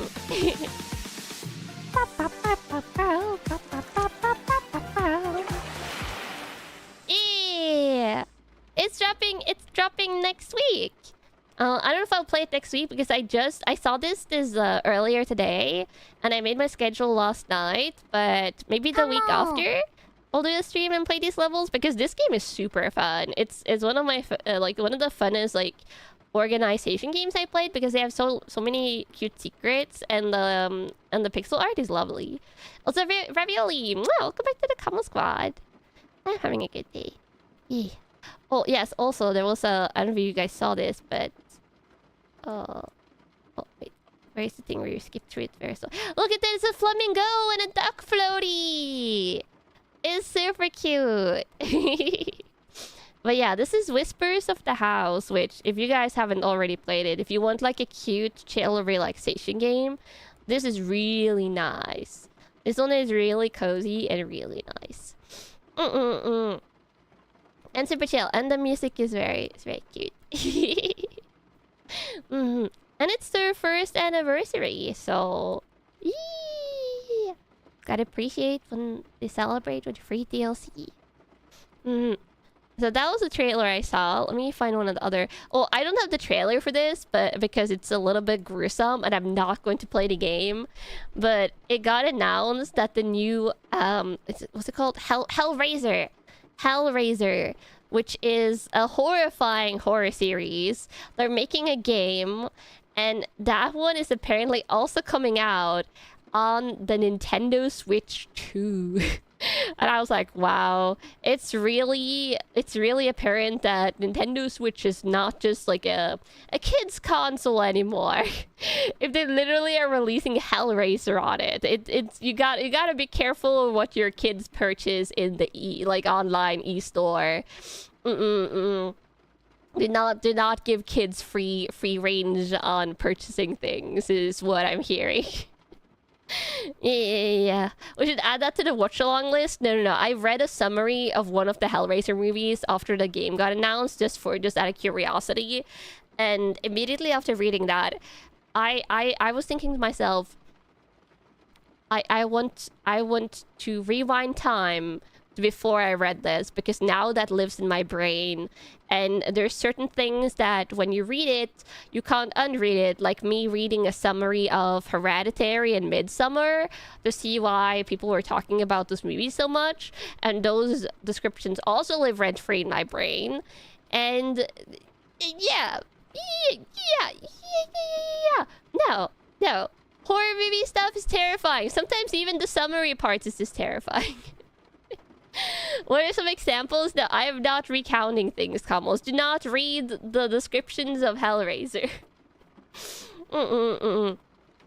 It is terrifying.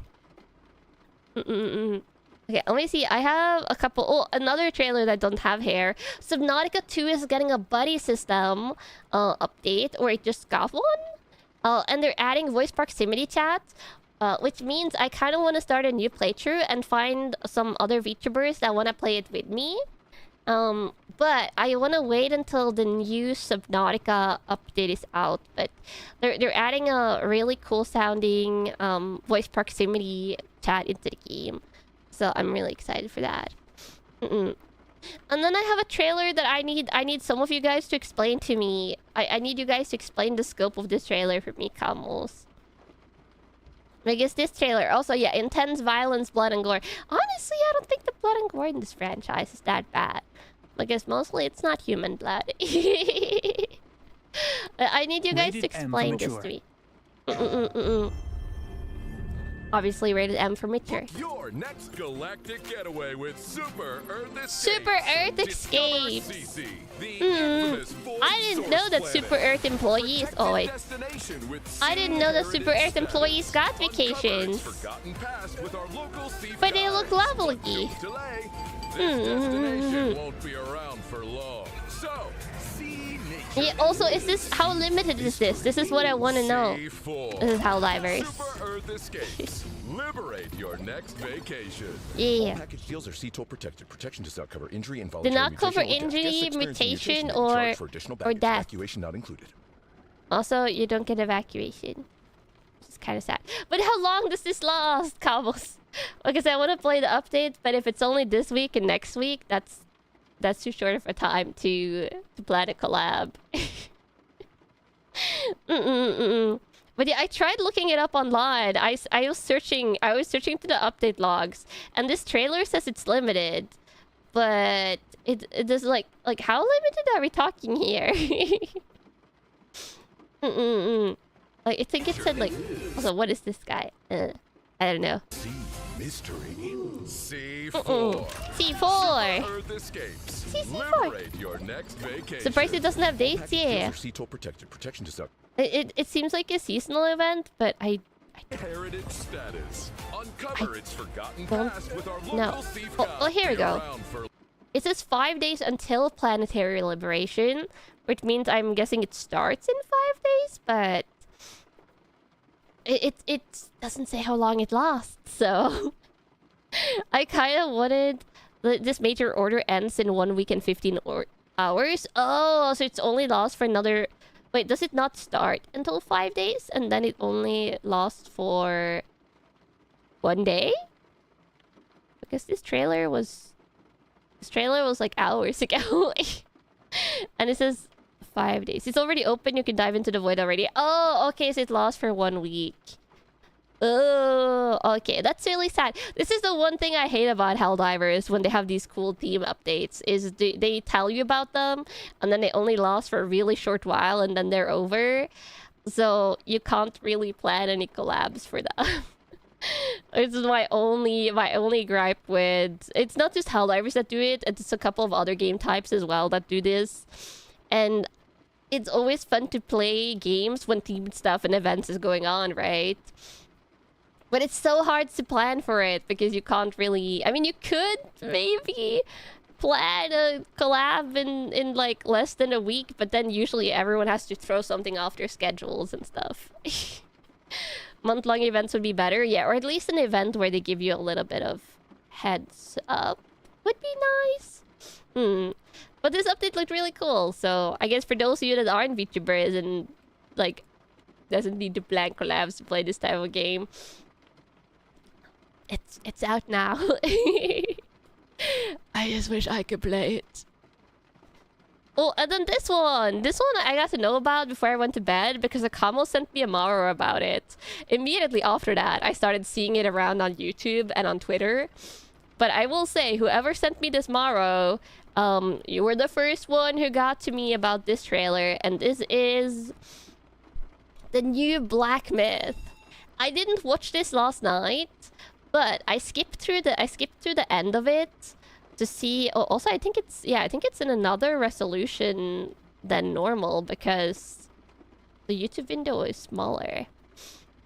It doesn't have a release date or a release window. But I saw a clip from it and it looks super cool. This is Black Myth Zongkui, which is obviously the Black Myth Wukong people. Crab! Spooter.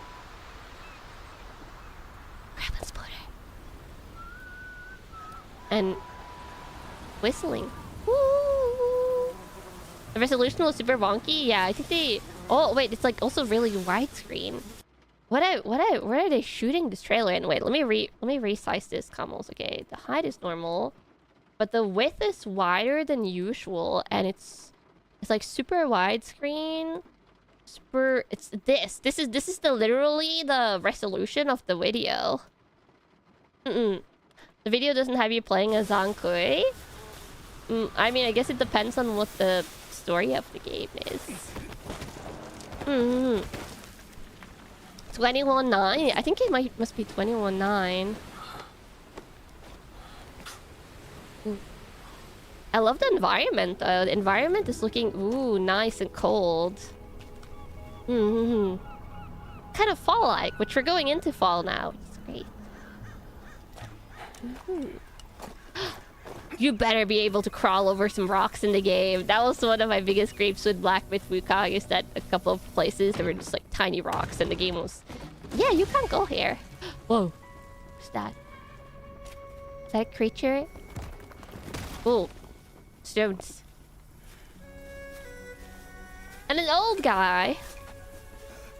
Is it randomly eating a chicken leg? That's better be a chicken leg and not a duck. Yeah. Hopefully less invisible walls. Yeah. There's so many invisible walls that the devs... Whoa! Devs even joked about it during the Game Awards. Yeah. Why is he harassing the old man? He was just building a boat or something. Was the boat that bad? It must have been a really bad boat, Couples, hopefully. Or this guy is kind of just mean for no reason. Did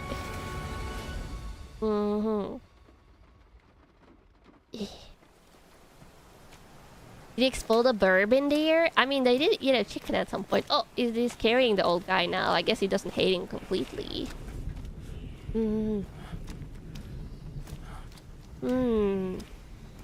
Yeah, I don't know what's going on story-wise, but the environment is looking amazing. Gamescom is going to happen in like 5 days. Yeah. I wonder, like, since we're seeing a big trailer from these guys, if they're going to show anything at Gamescom or not. Kind of makes me think not. Oh, actual gameplay. Whoa, that looks really nice. That looks nice and satisfying. Also, group battles. Whoa. That deflection was great. Feels smooth, yeah. Like nice and flashy, but in a more realism way. This game was originally revealed during last year's Gamescom, so they probably will show up again? Question mark? Yeah, possibly. Ooh, the dodges are interesting. It's like a hyperspeed flash thingy. Okay, let me zoom a little bit in the trailer, because this is like a one group encounter. This is really long. I don't want to make you guys sit through all of it. I like to choose a weapon. Ah, doggos! Of course they have doggos! No! The most... Oh, whoa! You know, that... Whoa! The arrow dodge. That was real cool. That was an execution worthy of how annoying doggos are as enemies in this type of game. I will say. And that arrow dodge was really cool. Yeah. This is journalism mode, literally taking no damage from hits. I mean, it's a showcase of the combat. And it's early enough that they don't even have a release date for the game, so... Whoa! The fire! Woo! What is that? Did he just absorb all the on-fire enemies? Whoa! I don't know what just happened, but it looked real cool, Camels. And I mean, things being this early as it is, if they get a lot of let's say everyone hates a feature from this trailer, then they could change that because they probably have time left in development. Like, this is really polished for them not even having a release window yet. Which makes me think they could have a release date story trailer or something like that for Gamescom. Well, is that guiding leaves? Little guy. Ooh, dark. Wait, let's see how it's looking. Whoa, that's proper darkness. And scary darkness. That is scary for me, darkness. I hope there's not many caves in this game then, because I'm guaranteed playing this game. They really like Black Myth Wukong. Oh wait, water. I see water here. I see water. Well, apparently this trailer has like 1.5 million views already. It hasn't even been out for a day. I don't think I'm the only person that's looking forward to this game. It's probably an extra policed slice of gameplay for double purposes. Yeah. Small detail you love is him bringing his left hand back to hold the scabbard when sheathing his sword. Whoa! I wonder if they're going to have underwater diving since they're showing this. Well, is that a lady? It's a lady! I think. Yeah. Possibly that lady. Whoa, whoa, whoa, whoa, whoa, oh, underwater. Underwater creature. They're showing off a lot of different stuff here. I feel like sometimes when they have gameplay trailers, they will only show like one 15-minute fight, but there's nothing wrong with that, but I like that they're showing a lot of different things. Whoa, whoa, whoa, what is that creature? Is it a clam? It has like clam wings. That's a really... I've never seen a design like that. That's pretty cool. It looks like a mini boss? A boss? These showcases are vertical slice, so an actual representative of the game. Yeah. But an indication of what the game will be like, I'm guessing. Whoa. And I really like this design. It's cool.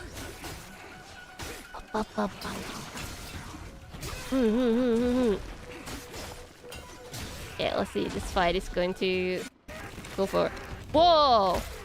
Whoa! The shell's ripping off. Cool parts, amazing and disgusting. Yeah. Whoa. Maybe this was a human that got demonized? Whoa, whoa, whoa, whoa, whoa. Whoa, okay, so fights without the shell. Let's see. Okay, so this fight goes on for a while. Ooh. Skip to the end of it. Yeah, it's like a first, second face thing. Oh, helper! Mysterious helper. Whoa. Ooh. I skipped the cool part. I'm sure it's fine. I'm sure it's fine. I gotta have some surprises for when the games come out. Ooh. Trying to crawl back to the water. Oh, it's the lady. I guess she was dead. Oh. Ah! Oh god! Oh god! Maybe she should have been dead. Oh. Oh wait, no, she got killed. Oh!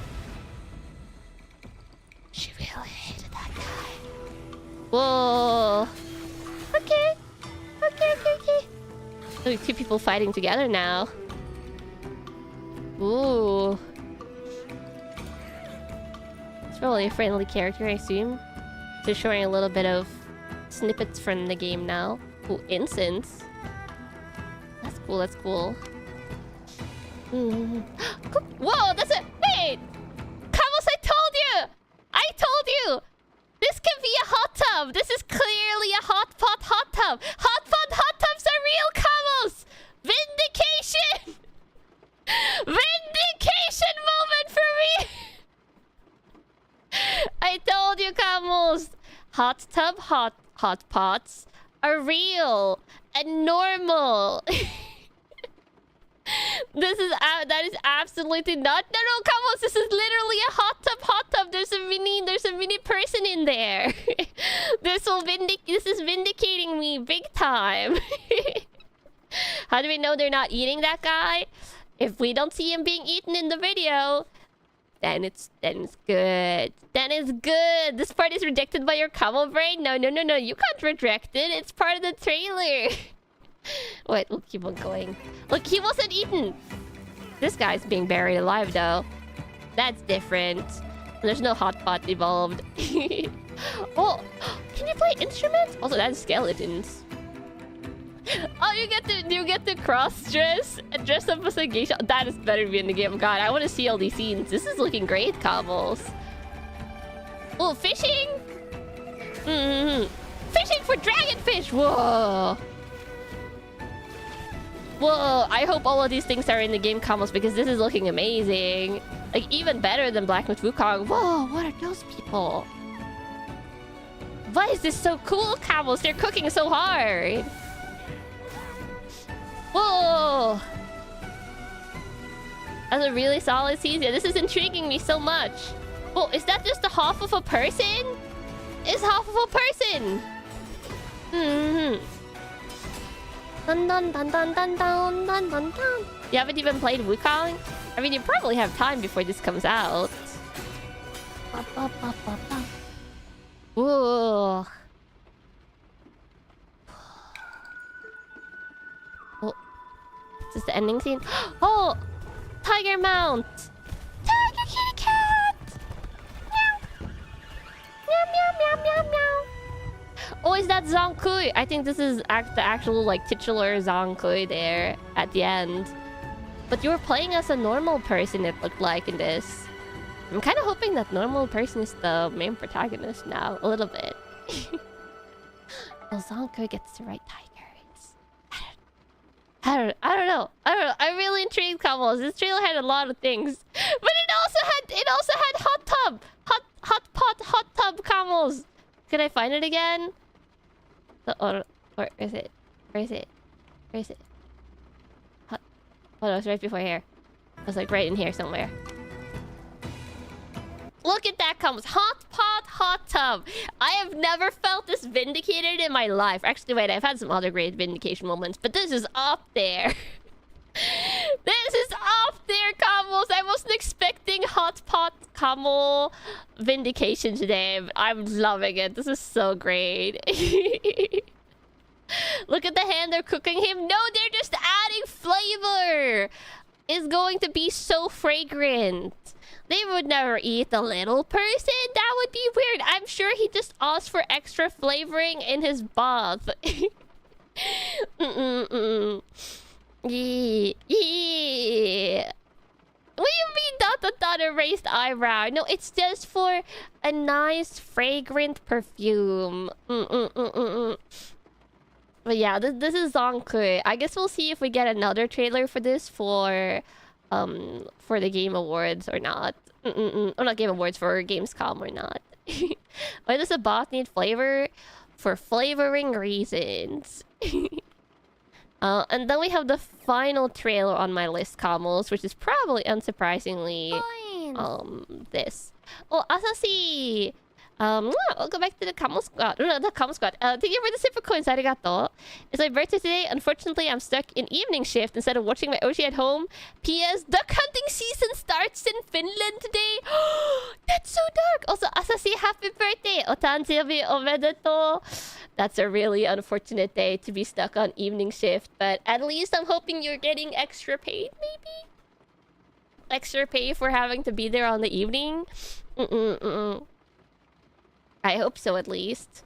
Also, I have to resize this because this trailer is normal order. Or like normal perspective.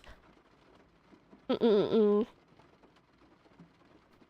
are not safe in Finland? Not right now, apparently. Yeah, the 69 aspect ratio. Also, something birthday text. Birthday text isn't real.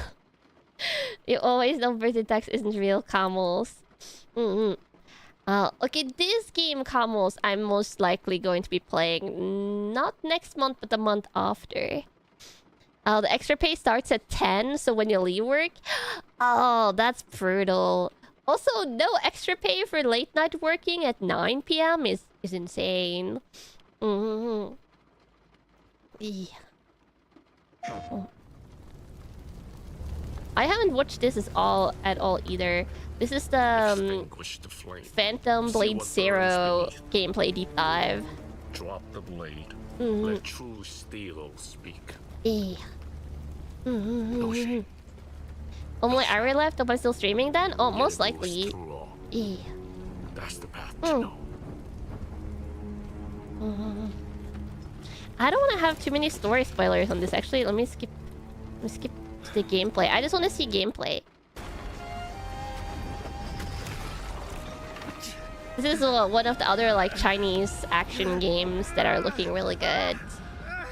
At least I'm assuming it's China that's making this game, like a Chinese game dev studio. Whoa. Ooh, yeah, this combat looks so delightfully flashy. Whoa. Ooh. The left of the video is cut off. Oh, is it? No, it is. It is not Camels. It is not cut off. It's just the left of the State of Play logo is like that. The entire trailer is visible. I just checked. Yeah, Phantom Blade Zero. This comes out. It was going to come out in September, but they moved it to late October. Okay, we're going to skip through some of the story deep dive. Donnie Jen is the main character. Is that the martial... I know they have a martial arts consultant on this game that's more famous. That's doing the face capture. The creator and director of Phantom Blade Zero. Oh, I don't hear too much about the... You into our universe. I don't hear too much about the back end. Epic, filled with mystery, vendettas, yeah, dark wuxia epic. Ooh, story. You play as Soul, once the Order's most feared blade. Don't want to know too much. After being set up for your leader's murder... No. Don't tell me about the story. Don't tell me about the story. Nice studio they have there. Yeah, that looks like nice locales. The mysterious healer... No, don't tell me about the story. Sometimes, Camels, I think these deep dives tell you a little bit too much about the story, and I like going in pretty blind. Oh yeah, Donnie Jen is the face mocap for the MC, and I think it was face mocap for either the MC or one of the main side characters. I just want to see cool combat stuff. I don't want them to tell me the entire story. I like seeing like combat spoilers and stuff, but too much story spoilers, and suddenly you know everything you're going into. And I don't mind that in a TV show, but for a game, Camels... Also, this trailer just started buffering heavily. It's like, you skipped too many times in a show. Oh, there we go. Yes, will walk among the last guardians of righteousness. No, they're talking! And deadly schemes. No, don't tell me about stuff. Just tell me about the combat. Yeah. Kind of like when movie trailers give away the whole thing. Yeah, exactly. It's like I'm already sold on this game story-wise. It seems the flesh. There we go. Okay. Devs aren't telling me the story anymore. I just want to see the gameplay, because the gameplay is like usually what makes or breaks it for a game like this for me. I'm looking forward to his next move. Someone is making moves. The Phantom World is a stage for the style we call Kung Fu Punk. Where traditional Kung Fu collides with steampunk machinery. Ooh, I do like steampunk. That's pretty cool. I didn't know they were deliberately adding steampunk to this. Leading you deep into the heart of Pengzhen and its surrounding this is like traditional Chinese stuff meets lakes, steampunk. And shadowed territories, including I don't mind them talking about the world. The world is more the setting. Whoa! Warehouse filled with hanging puppets. Ooh. Where a dark ritual seems to be taking place. Ooh. The steam-powered iron tower is for some kind of dark experiment. This is the type of teaser I like. which soul must navigate aboard a peculiar high-speed vessel. Oh, you get to drive. I get to drive, Combos! Your journey is More guided by vehicles for me 8 to drive. authentic hand-painted Chinese Ooh. ink-wash maps. That's a pretty map. Ooh, I In like complex that. regions, they offer only a rough sense of direction, leaving you to explore and uncover I mean, it still hidden seems to show a secrets. general amount of stuff. I'm fine with These this. I think this map is a good compromise between like not having a map but still leaving things vague, because it does seem to show roads and pathways in general areas, but it's not like high detail. And I like the artistry of this. It's really nice. But it's not like they're just showing you a random picture and being like, this is your map, and it shows nothing. This actually seems to show a little bit. Apps seamlessly connect into a single world. Oh, that's where so barrels pretty. enable Oh, this fast game is looking travel between discovered gorgeous. locations.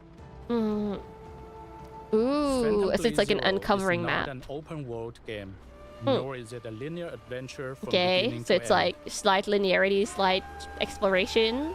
Instead, every corner has been meticulously handcrafted. Ooh, filled that is with nice. That's countless nice. surprises and secrets waiting to be discovered. That's so pretty. The underground. Ooh.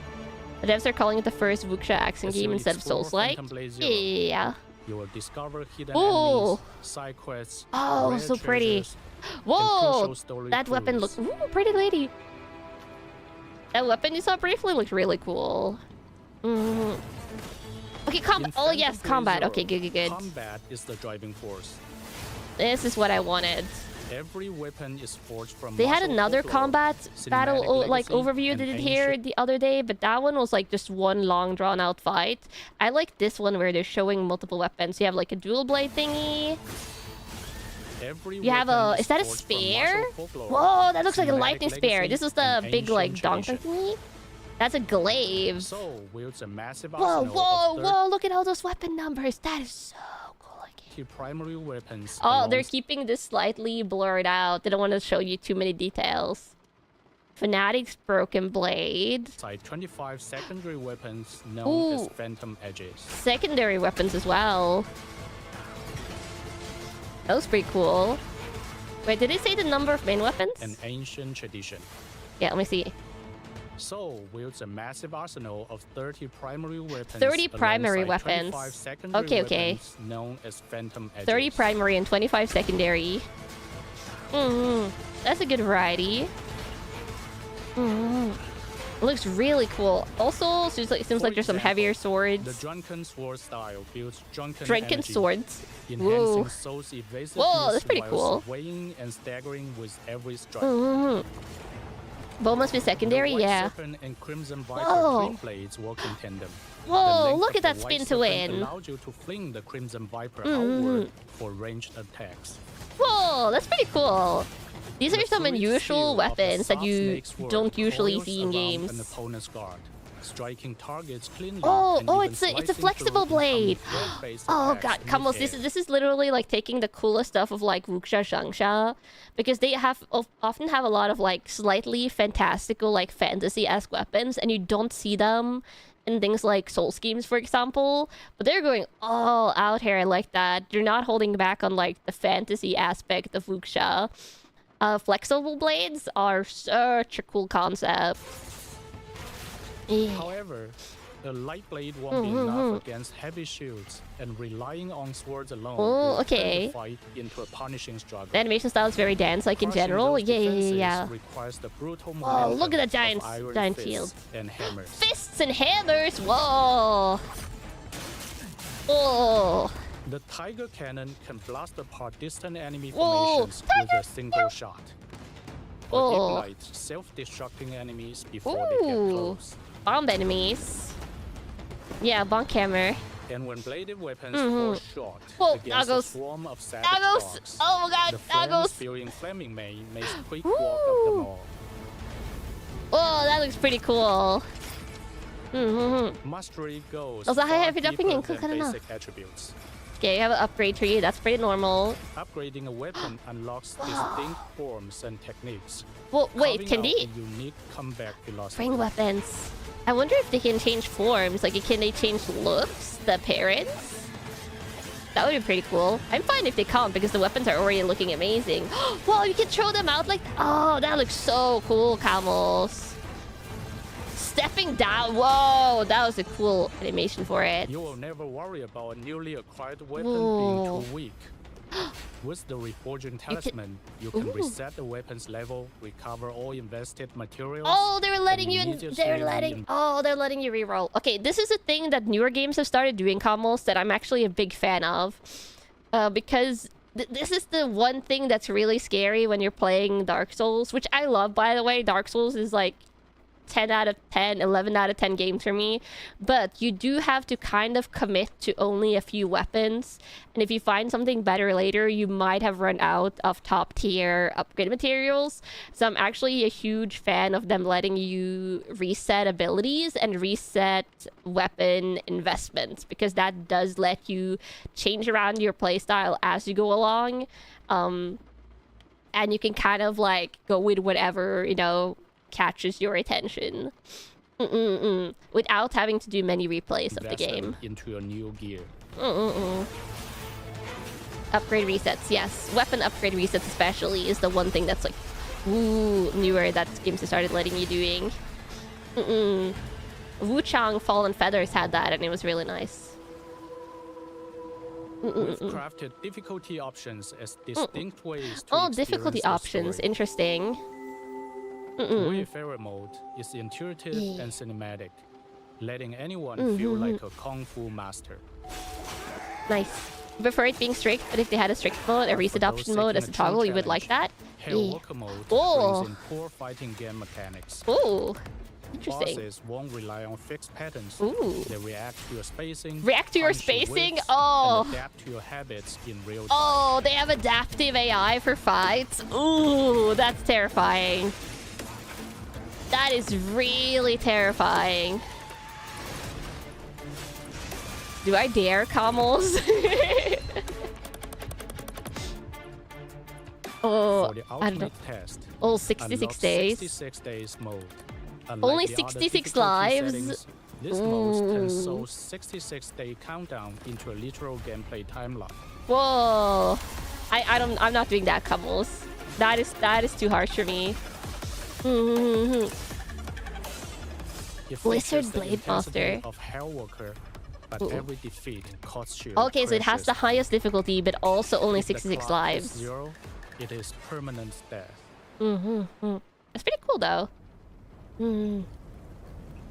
Our ultimate goal is to draw from the deep well of authentic Chinese folk arts and martial arts, infusing them into a cute. sleek, visceral Yeah. aesthetic we call Kung Fu Punk. A time limit like in Fallout? Yeah. To show you what that looks like in motion, please take a look at this boss encounter. Oh, a boss encounter, okay. Unique way to do a permanent mode? Yeah, and I think the 66 number ties into the story stuff. Whoa. Oh, it's a lion dancer. Ooh. Is it a 3-person lion dancer? No, 2-person lion dancer. Is there a release date? Yeah, this is 29th of October. I'm pretty sure. This is in 2 months now. It's super soon. Dun, dun, dun, dun, dun, dun. The mocap is crazy good? Yeah. Getting flashbacks to the Elden Ring lion dancer. This is a more like human scale lion dancer though. Ooh. Oh, crazy. Flame, the mask-bound lion dance grandmaster. Ooh.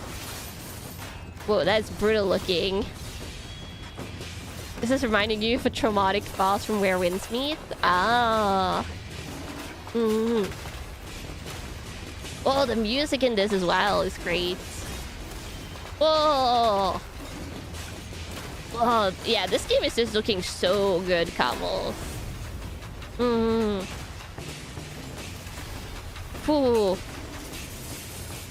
And with the difficulties, I don't think this is going to be easy if you go for the higher ones.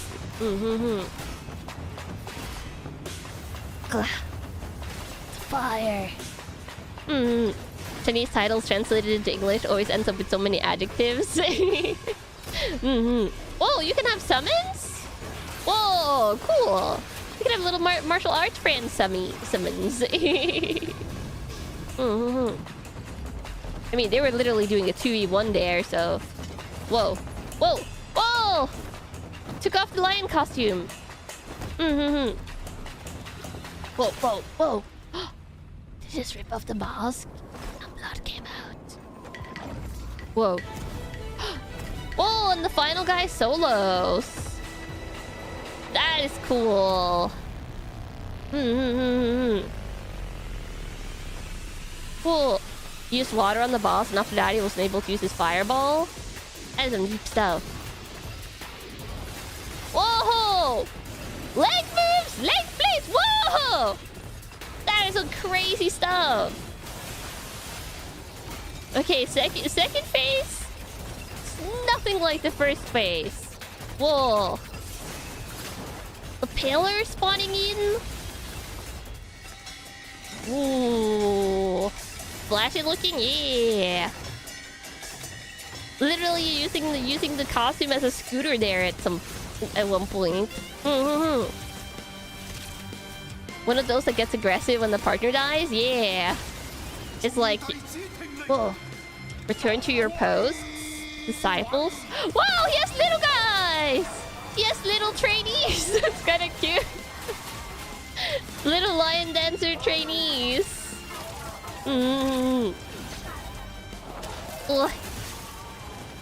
Whoa.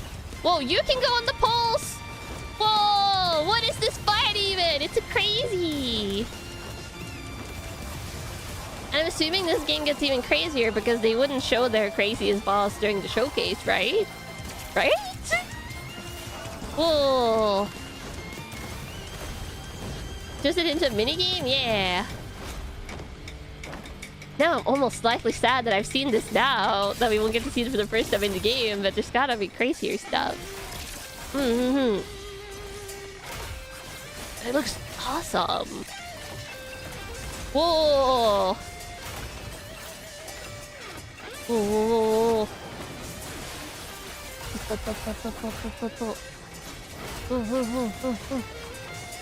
Yeah, maybe I should skip past this now. I don't want to get spoiled too much. I mean, he's almost dead, but... Yeah, let me skip past this a little bit. What even is that guy? A saw blade head? That must be the steampunk aspect. Ooh. And the support from our community has allowed us to build the exact game we envisioned. Oh, that boss I've seen a slight clip of earlier. Not today, but like in earlier trailers. An immersive experience for players all over the world. The camera has done a pretty good job tracking the boss, even with jumping around. Oh yeah, this one was the one they showed like a week ago or something. Whoa. The one with the carriage. Now this is just a quick glimpse of Phantom Quick Blade glimpse. Zero. There's much more for you to explore, and you may even cross paths with the character I play along the way. Oh, he play. Oh wait, is that the martial arts guy?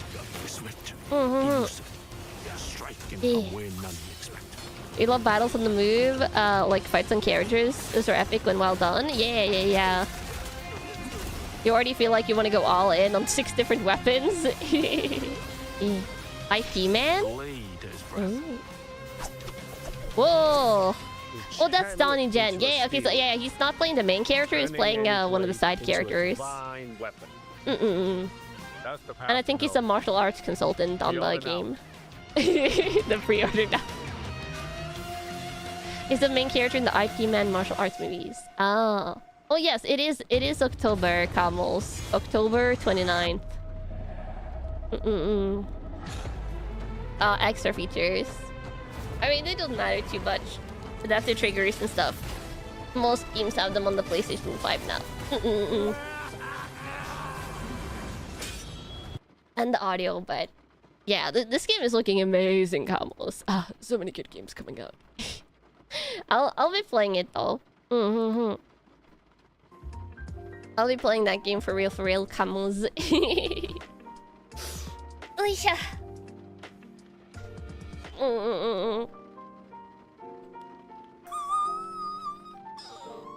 eating shit.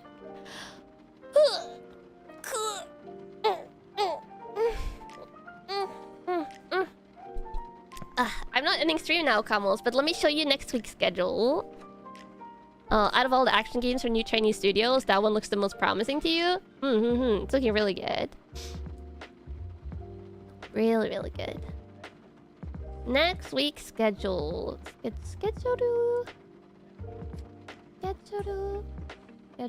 folder. Obviously, we're opening Bloom Barrow Monday. Also, Camels, I haven't put up the waiting rooms for all the streams this week, so I'm planning on doing that after stream. I'm planning on making the waiting rooms, putting them up. The low fantasy angle of Wuxia setting makes it unique. Yeah, and they're going all in the fantasy-esque. And I actually like that they're mixing steampunk with Wuxia, because that's a little bit more unique. Instead of going like all in historical, for example, they're doing the steampunk fantasy. But yeah, on Monday we're going to be opening Magic the Gathering Blue Barrow. And then on Tuesday, it's going to be the Gamescom opening night live with Amaya. So stream will start a little bit later than usual. But it will be much game news. If I have time to start time correctly, it should start the stream should start half an hour before the Gamescom opening night live. Yeah. Sea of Sorrow, new prayer circle. Yeah, we'll see what we get there. Would Amaya double the sass? Yeah. My sassy gin mate. So the Gamescom opening night live starts 8 p.m. CEST, so the stream will start 7:30, so we can set up for the collab and stuff. And we'll be yapping a little bit before the show starts, probably talking about what we're hoping to see, what we think we might see, and things like that. And then there's of course Patreon week next week, and next week is going to be office worker Kanna needs help from her co-worker senpai, which would be you. Senpai. Oh, Diamond, thank you for the coins. Arigato. Thank you for the 5 coins. Thank you for the stream. My brain's been silly and trying to convince you people wanting to explode you for being a picky eater for some reason. Being a picky eater is fine, as long as you only let it affect yourself. I also hope you're having a good day. Don't trust your skill. Would you not be a good office senpai, Camels? We'll find out on Wednesday, but yeah. Obviously, it's going to be a roleplay ASMR. Maybe a little bit of office work, like office work appropriate triggers. Because that was requested when I let you guys make suggestions on Patreon for upcoming ASMRs. So we'll see how it goes. It wouldn't be, but you'll try your best. You are a senpai, you know how it turns out. I think it'll be fine. Also, how often do I comb my amazing cattles? It depends. Sometimes I do 2 days in a row. Sometimes a couple times a week. Sometimes more times a week. Sometimes it kind of depends. Depends on the cats. But yeah, that'll be happening. And then, obviously, this art was wonderful Ratchet & Clank art commissioned by Camels. So I thought, Ratchet & Clank 3. It is time, Camels. It is time! Next week, Ratchet & Clank 3 from the PlayStation 2 era. This is the second to last Ratchet & Clank 3 PlayStation 2 era game that we're playing before we get to the PlayStation 3 games. But yeah, we'll be starting that next week. So I'm looking forward to that. And then, again, I said I was making the schedule last night, right? Ta-da! We're going to do it, Camels! We're going to beat Black Myth Wukong. If I don't, I'll be cursing that final monkey boss to hell and back. I'll be cursing him to hell and back. Because, yeah, he's going down. I figured with Zhang Kui getting new trailers now, I can't leave Black Myth Wukong unfinished, considering I only have one boss left, and it's the cursed monkey! Like Carson Monkey. And he's going down. Probably. You'll only believe it when the stream goes live. The problem is that I haven't played it in so long. I might have lost all my skills, and I have only the final boss left, so I'm kind of scared. But yes. But yeah, Black Myth Wukong, and then there is something happening on Saturday. I just need to get like it doubly confirmed and then get the time for it. But it's not like a like outfit debut or anything like that, Kamals. It's a normal VTuber stream thingy, but it involves more than just me, so I just have to get it confirmed. So I just have it as a question mark on my schedule for now.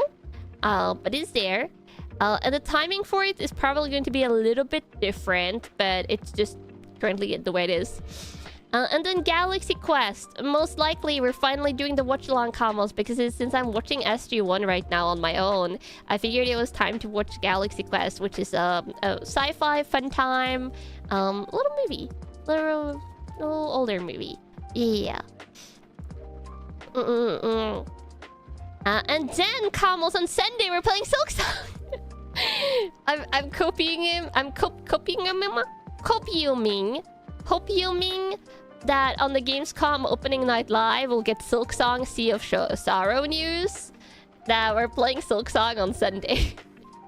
So I'm bringing 2 games off the backlog. We're not finishing Silksong on Sunday for real. That's not happening. But we're going to Silksong on Sunday. Unless Gamescom opening night live shadow drops the game I want to play, this is the schedule. This is the schedule, Kamals. And then obviously Saturday will be filled out before I post this, but since I don't have like that doubly confirmed yet, it's currently just like that. Yeah.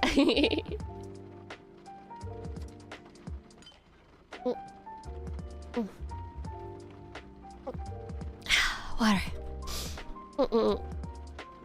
Shadow dropping Skyrim Remastered. Skyrim Remastered has already been like out for years. I don't think they're doing a second remaster of Skyrim, but an Elder Scrolls 6 trailer would be amazing. How far into SG1 so you don't accidentally say spoilers? I am currently... Wait, let me open my SG1 watch window. Oh. It's going to start autoplaying. Ah! Oh my god! They do the lion thingy at the start of the episodes, Kamals. Sorry about that. I'm scared. Oh god, that was really scary. I needed to open Netflix to see which episode I'm on, and I'm in the episode player. Oh my god, that's terrifying. Yeah, it's the Metro Goldwyn Mayer like lion thingy that shows that I got you too. Yeah. That was terrifying. Okay, what episode am I on? So this is not for granted. The next episode I'm going to be watching is Season 3, Episode 9, Rules of Engagement. Okay. And I have already been jump scared once by this episode now. Yeah. Sheesh. How high is my volume? Netflix has like a higher volume than normal, okay? Every time I go and watch an episode, I have to turn my PC volume down. And I obviously didn't do that now because we're streaming, so my PC volume is maxed out. But it's terrifying. I usually doesn't watch it with my headsets in. Like, I watch it with my PC speakers. Oh, God, that was terrifying. I've scheduled Silksong when I'm this easily scared. Yeah, this is me with everything. I already got lightly startled by a couple of the trailers we just watched, but not like extremely startled because I wasn't watching them full screen. I was watching them in a little like pop-out window on my screen. But the second I watch full screen trailers, my heart goes doki doki for every little thing. It might be a while before Elder Scrolls 6 news. Todd said they would go full into it after they finish with all the Starfield stuff they want to do. Oh, okay, so not yet probably then, but... We can hope, since people have already theorized. I don't know if you guys have seen this, and I don't remember if I talked about it on stream. But people have heavily started theorizing about what the next region is. And I don't remember if this was a leak or if this was just theories, but people are theorizing that the next Elder Scrolls will be Elder Scrolls Sentinel. And Sentinel is apparently a location in Hammerfell? Like it's the Redguard territory. And people have found like a thingy in Starfield that if you do like some numbers to letter calculation, it spells out Sentinel. So people are like fairly confident in their theories, I want to say, that that's what it's going to be. You think there was some leaks about it being titled Sentinel? Yeah. So that's the current running Elder Scrolls 6 theories. And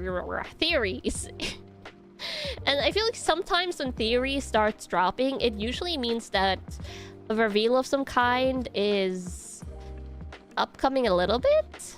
They want to do a Silk Song karaoke. Silk Song songs don't really have lyrics, except for the do do do do do, like the little what's his name? The little best boy. And I'm not talking about the Balby's best boy. I'm talking about the other little best boy character in Silk Song. It's at the time you read and not follow theories. I love looking at game theories for like upcoming games, especially things like Elder Scrolls, where we've been waiting years and years and years and years and years for news. Like at that point, people are going to theorize, commons. Sherpa? Oh, was it? No, what was their name? Was it Sherpa? Let me see. Silk Song. Sherma! It was Sherma! He is best boy. If anything happens to Sherma in Silk Song, I will riot. Sentinel name is also based on the Xbox CEO tweeting out she played Elder Scrolls 6, and then she actually did like the star character count. That's true. Yeah. Most theories about the place, the events will hold up. Dun dun. Shuma's pure spirit will surely prevail. The spirit is better prevail. It's so cute. That's why you say random lyrics, but you can't. Like, I'm not going to do a karaoke stream with songs that doesn't have lyrics when there's so many other songs I could sing for karaoke couples.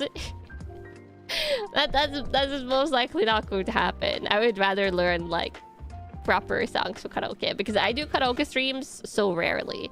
If I was a V singer that did mostly karaoke streams, then maybe. But since I rarely do them, then I'm not going to waste one of my rare karaoke streams on songs that doesn't really have anything I can sing. I rather sing along to those songs as I'm playing the game, like doing sounds to the songs as I'm playing. Yeah.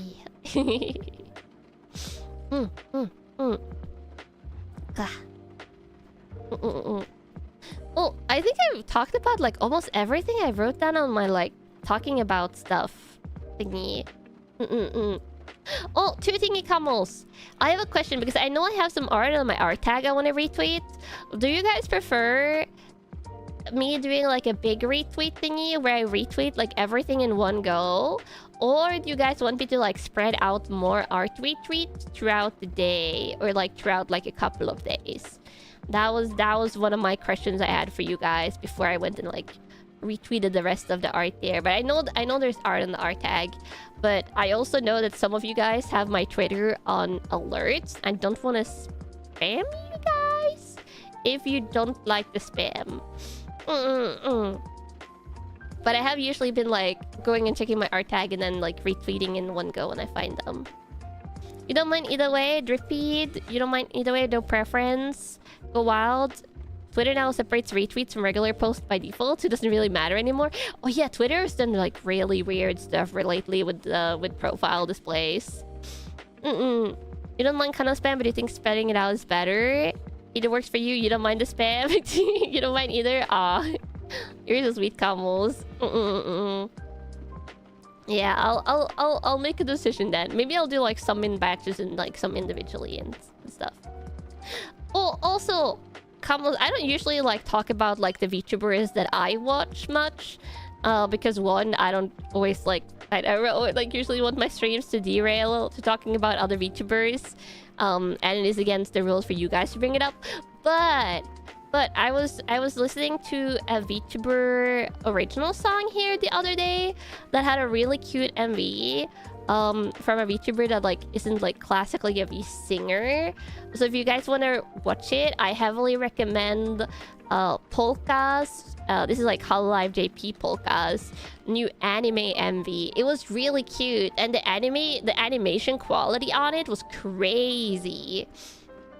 So heavily recommend. And it was really cute. This is oh god, is it Omura Polka? Polka. Omaru Polka. I usually just like mentally categorize her as Polka. There's so many VTubers I start forgetting their last names. Ellen's a good one. Yeah, it's her newest one. It's only like a couple of weeks. No, 1 week old now. But highly recommend. It is super cute. Yeah.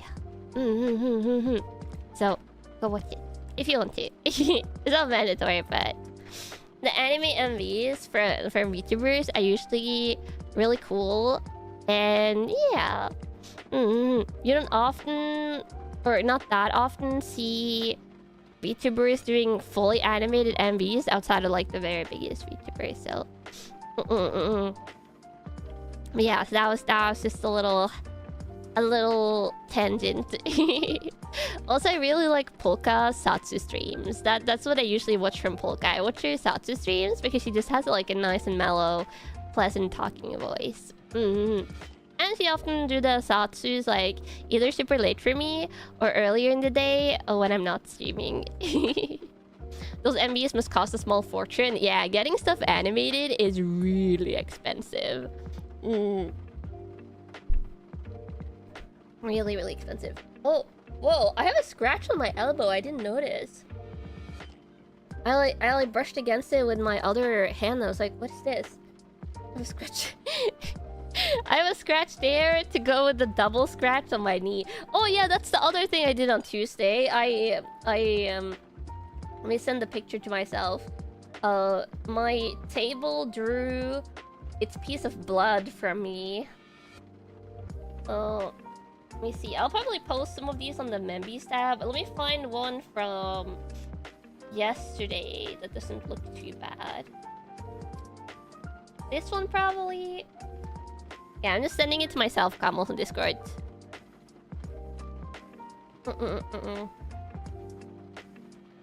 This is like a whole like 36 hours of healing, I think. And this one I just sent to myself. Let me save it. There we go. The stealth table strikes again. Yeah. Okay, so the reason this happened is right as I was going to bed. I had already like what I do when I get ready for bed in the evening is I turn off the lights except for a couple in the apartment, and I give the cats their little evening snack, and then I go and brush my teeth and get ready for bed in the bathroom. And after I've done that, right before I go and lay down in bed, I do one final like walk around in the apartment, and I give all the cats a head pat. Kind of like what I do before I start stream, where I give the cats their pre-stream head pat. I give them their good night head pat. Also to see where all of them are and stuff and what they're doing. And Na was in the living room next to one of the windows, and I was walking over to him, and to do that I had to walk past the coffee table next to the couch. And the coffee table has sharp-ish edges, like the corners are sharp, and the table plate is a little bit like thicker, so it gets like double corners on the lower edge of the table plate, and the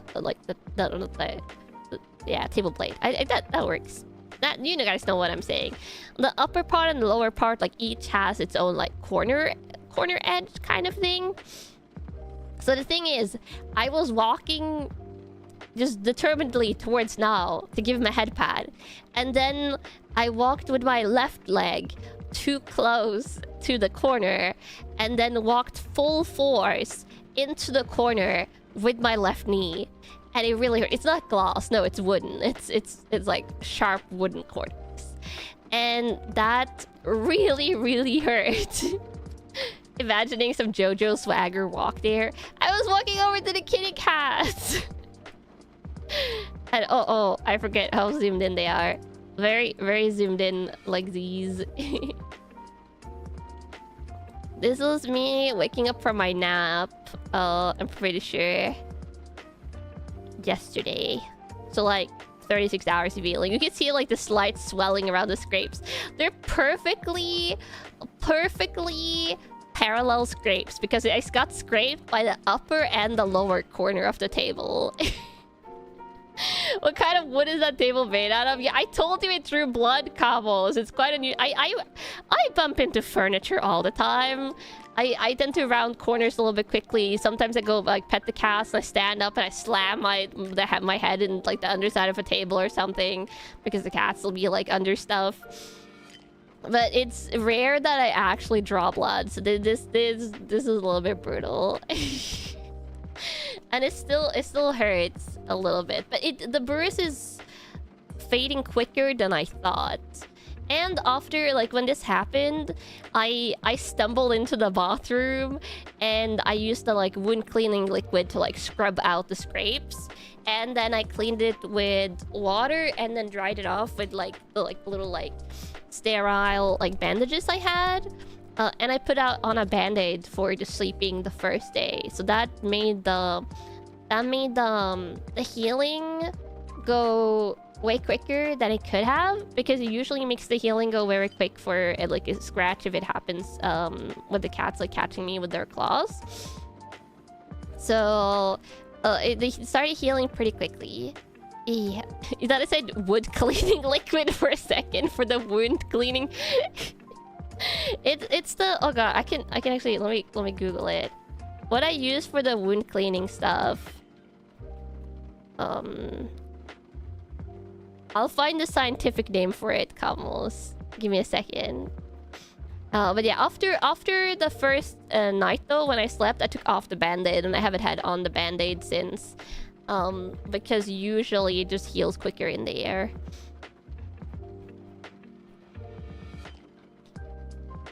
Okay, this is it. It's... Do I have the scientific name here? Oh.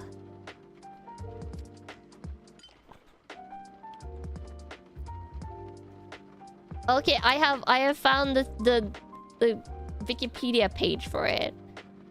This is the name for it.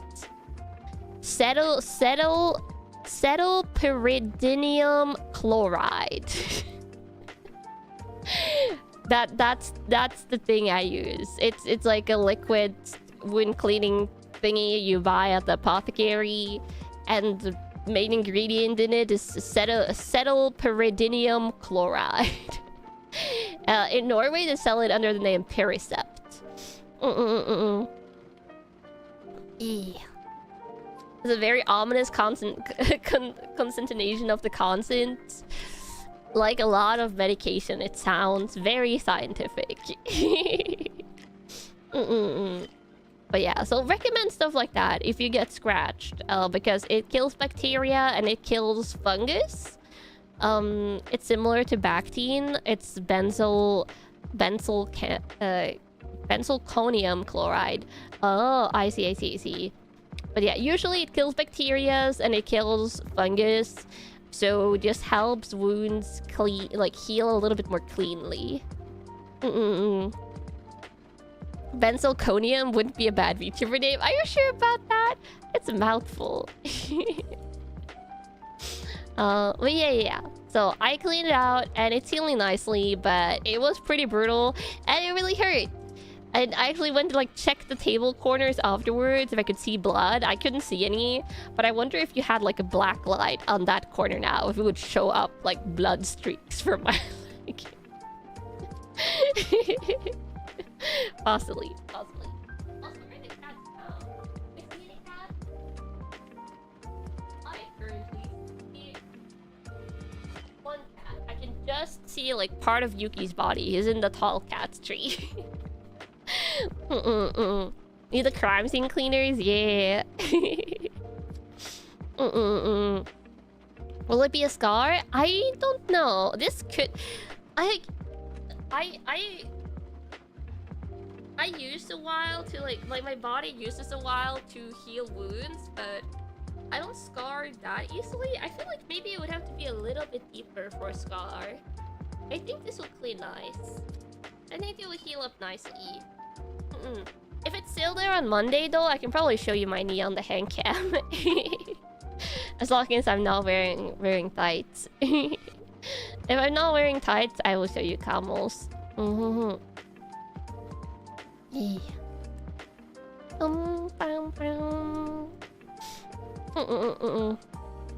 Doesn't seem like it would scar. Yeah, I think it's too shallow for scarring, but it did leave like burrs and just some blood. Blip, blip, blip. Sure, will all work out. Yeah, if it did scar, like honestly, it's on my knee. It doesn't bother me too much. I have a wait. Do I still have it? I had a scar for years and years. Oh, I still have it very. Okay, it's super faint. The only reason I can see it is because I know where it is. But on the front of my right knee, camels. On like the front, like right under. I guess it's like right in like if you feel from your like knee and down, there's like a slight like dip. It's like right in that dip, on like your knee part on the front. I have a tiny patch where you can see the skin is like white scar tissue, and it's because when I was in elementary school, this is probably over 20 years ago. Yeah, this is probably like 23, 24, maybe 25 years ago. I slipped on pavement and hit I scraped my knee on the corner of a sidewalk pavement, and it like tore off a tiny coin-sized patch of skin, but it tore off like it was like a big chunk of skin in one go. That immediately started bleeding violently, and I remember I really cried then. And that scarred over and left a sizable scar. It gave you shivers? Yeah, I was terrified when that happened as a kid. But it was like a tiny coin-sized piece, but because it went so deep, it left a scar, and it used to be quite a more prominent little coin-sized scar, but as the years have gone on, it's faded. You tripped and fell on a nail. First and only time I got stitches. Yeah, that one I luckily didn't get stitches though. I don't think I have any scars on my left knee. No, my left knee doesn't have any scars. So that is one of the few scars that I've had. I have a couple of like small scars on my tummy from the one operation I had, the one where I had to have anesthesia and stuff. And then I used to have a scar. I don't think it's there anymore. No. Actually, I think you can just very faintly. I wonder. Okay, we can talk about this on my hand cam on Monday, because I think on my right hand you can like maybe faintly glimpse it. It could just be me imagining things now, but I think you can see just like the very faintest trace of it on the back of my right hand. Where I used to have just a small scar from my younger sister digging her nails into my hand, and like probably equally deep to the one time I like flared my knee open, like equally deep, like dug two tiny grooves in my hand, because once this was around actually the same age. my younger sister ran outside in the rain without like shoes or any like outside clothes on. So I just ran out to pick her up and carry her back in so she could put on shoes and like actual like clothes. And she was not happy about that and like dug her tiny, she was a toddler at the time, dug her tiny toddler nails into my hand and like did a tiny scratch. It wasn't long, it was like very short. And that left a scar on the back of my hand for years, but it's either completely or almost gone now. I just see like faint like whitening of the skin area, but it's only when I look really closely. Yeah, it was like tiny toddler nails. And I don't think it was like it wasn't of course out of any malicious desire to hurt me. It was just the fact that she wanted to run out in the rain without clothes on. I was trying to fight me carrying her inside. I don't remember if I let her go from shock or what I did afterwards, but I just remember like the scratch incident. More like a cat hanging on. Yeah, it's like trying to lift an uncooperative cat that hates you. And also kids are strong. Like little babies, little kids, they are strong. It's like suddenly when a cat isn't cooperating anymore, like if you have a little animal and they're suddenly not cooperating, you realize how much they tolerate you actually carrying them around. Because yeah. Also, a kid won't hold back as much because they don't understand. Exactly, they just go full power. You grew up in the country, you had mostly brothers, so you have a ton of childhood scars from playing out in the woods with them. Ooh, oh yeah, for how much I used to tree climb and how much time I used to spend outside when I was a kid, I have a surprisingly little amount of scars.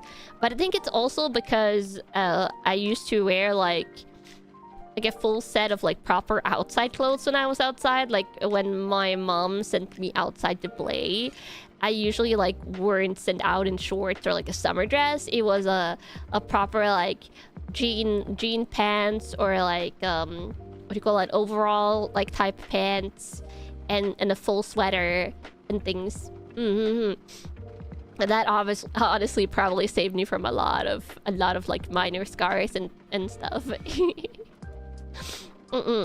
Yeah, because I was also a pretty wild child. running wild outside, climbing trees, building tree huts, and just like hideaways outside with my friends. And then running around. And we lived next to like not a sandy like perfect beach. We lived next to a Nordic beach, like a stony beach. When I was a kid, so I spent quite a bit of time at the beach as well. Unsupervised near water, I've talked about this before. Highly questionable in hindsight, but yeah, these were wild running kids. Free as a bird, a duck even? Yeah, a duck even. Texas summer heat, shorts or a short skirt and t-shirt were about as much as you could tolerate putting on. Didn't even wear shoes. Oh, going outside without shoes, scary. I say as someone who went without shoes like on that stony beach and stuff quite a bit when I was younger. Nowadays, I wouldn't go near anywhere like a park or a beach and stuff without shoes because you know all the horror stories of like glass shards being out there or just like stepping on a sharp metal trash or something and slicing yourself open. As a kid, you were like, wee! Outside, wee! Now as an adult, I'm surprised I never like sliced my leg open. I think I got some cuts and scrapes, but nothing severe.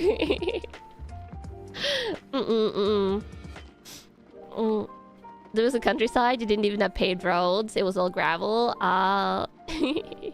Kids have no concern for those things, except for when you're walking on a gravel road barefoot. It kind of like stings a little bit, so you walk really carefully, trying to like not stab yourself in the foot with a rock. I remember that as a kid, like very gingerly, like crossing sharp parts and then getting to the soft grass and being like run, run, run, run, run, run, run, run, run, and then rocks again, like careful, careful, go for careful, and then run, run, run, run. That nice kid life. And also crawling through tall grass and stuff. Wow. So many places where there were plenty of bugs. Little me did not fear bugs the same way that big me fear bugs. Or rather, young me didn't know that the bugs would be in the tall grass and the trees and stuff. Yeah.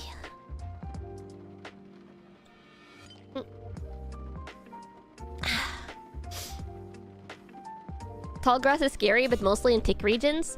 Ooh, I guess I was lucky in that sense that I grew up in northern Norway. Like, I was born and grew up in northern Norway. And nowadays in northern Norway, ticks are starting to become more common. But back in the day, I'm pretty sure there, like, usually wasn't any ticks at all around the northern Norway region. Though nowadays, people that have like cats and dogs, like sometimes they'll be in the news and be like, oh, now like in northern Norway there is also ticks and stuff outside when people go hiking, but they hadn't spread that far up north, I think, back in the day, or at least not to a degree where I ever got impacted. When you were 15, you were swimming in a lake and you scratched your foot on some weird sharp thing underwater. And when you looked at your foot, there was a huge gash of a centimeter deep. Ugh. Chills going up my back. That sounds terrifying. You vividly remember having to have at least one tick burned off of you? Oh, that sounds awful. But yeah, ticks are one of my big fears nowadays, so I don't want to go out in the forest or high grass. If I'm going to go out on a walk, I would rather go on the pavement. I might sound like a coward, but with my allergies, I probably would have like a super reaction to a tick bite. The last time I got a like mosquito or like a wasp bite here a couple of years ago during summer, I got a bigger reaction to it, so I'm really scared of any bug bites. The outside remains a scary place. Yeah. Nah, ticks are dangerous. Yeah, ticks can be really bad, right? Like, even if you don't have allergies, like, ticks can have really, really bad stuff. I think, at least. And some of them, they don't even have vaccines against. Because I know you can vaccinate yourself against some tick stuff, which they do recommend in, like, the tick-heavy areas in Norway. But I don't think all of them can. Lyme disease? Yeah, Lyme disease and things. And the meat allergy thingy that some people get from ticks, which is terrifying. I don't know if that's Lyme disease, but I know there's like a meat allergy. Oh wait, isn't that alpha gal syndrome? I think that's the meat allergy. The only tick you like is the animated tick. Oh, wasn't that an older movie? I think I've heard of that. God bless the birds who tirelessly work with the tick menace. Yeah. The lone star ticks make you allergic to meat. Oh, I see. That was a live action movie, but the original one was an animated show. Oh, I see. The tick meat allergy has to do with the super molecule found in mammal flesh. I'm learning. I try not to read up on ticks in my free time. You know, I like not worrying constantly. And also, yeah, I don't go out in the forest randomly. Do not go randomly outside in forests. Because that'd be scary.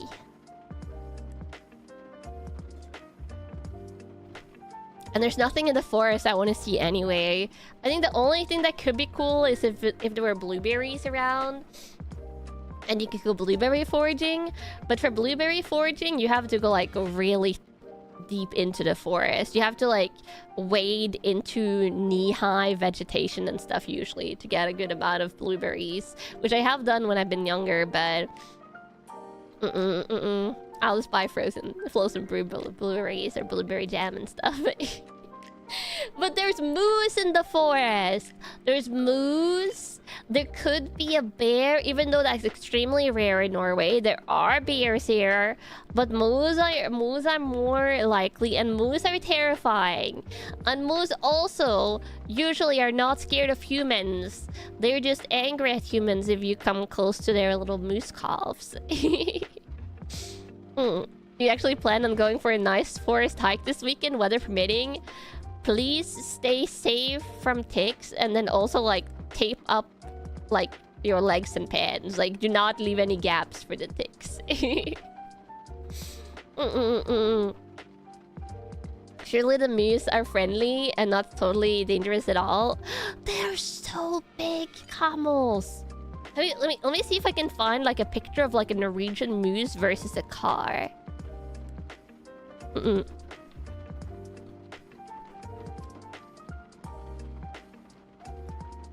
Let me see if I can find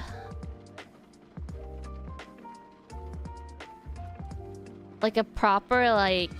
Oh, I found a moose hit by a car. That's kind of a dark. I want to see if I can find a moose that like is standing next to a car, like a Norwegian moose. What a search query, yeah.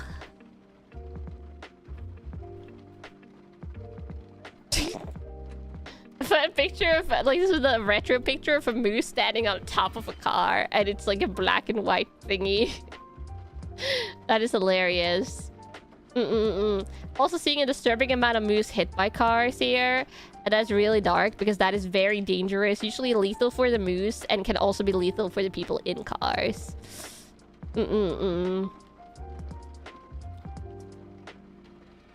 Where is... it's so hard to find. Is this a... This looks like made up picture. Okay, this looks like someone took it and it goes from a newspaper article. Let me save it. I'll also save this retro picture.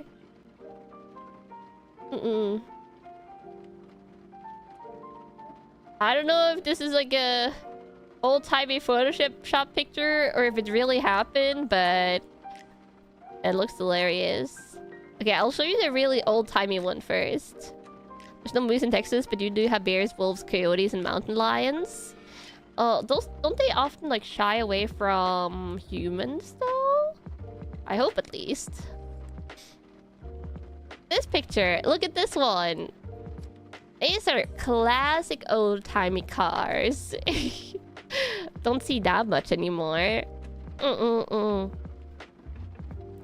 Also, hi for dropping in. Kanna. I found a more modern-looking one though. Which is this one. And I think this is a female moose. I don't even think this is a male one. The male one gets bigger. But look, that's what you call this? These are more like the square type, like high up cars. Like that is not a low height car. This is a high height car. And the moose is like as tall or taller than that car, which is crazy. It looks like a deer. Actually, this does not look like a deer. If you've seen a deer, they are tiny in comparison to moose. And moose they're stocky and large and can run really quick. And yeah, this looks like a younger moose or a female moose. The male ones are usually even stockier and even bigger, but I just wanted one next to a car so you can kind of see the scale. And it's terrifying.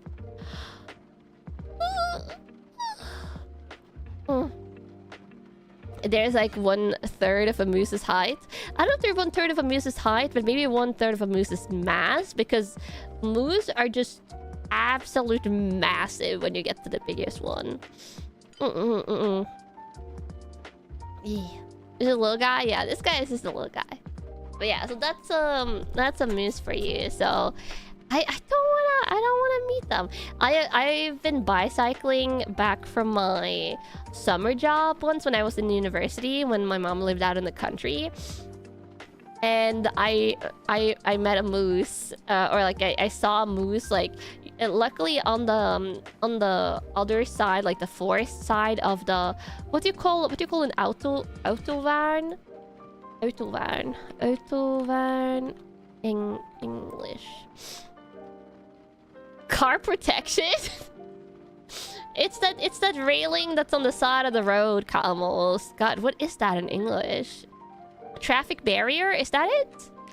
It was on the other side of the traffic barrier. Like, it's a metallic guardrail. Yeah, it's like a guardrail traffic barrier thingy. Guardrail. Okay, the rails. Yeah, it was on the other side of the rails, like on the forest side. But it was still terrifying. And did I turn around? No, I didn't turn around. I kept on bicycling, but I was bicycling faster than I ever bicycled in my life.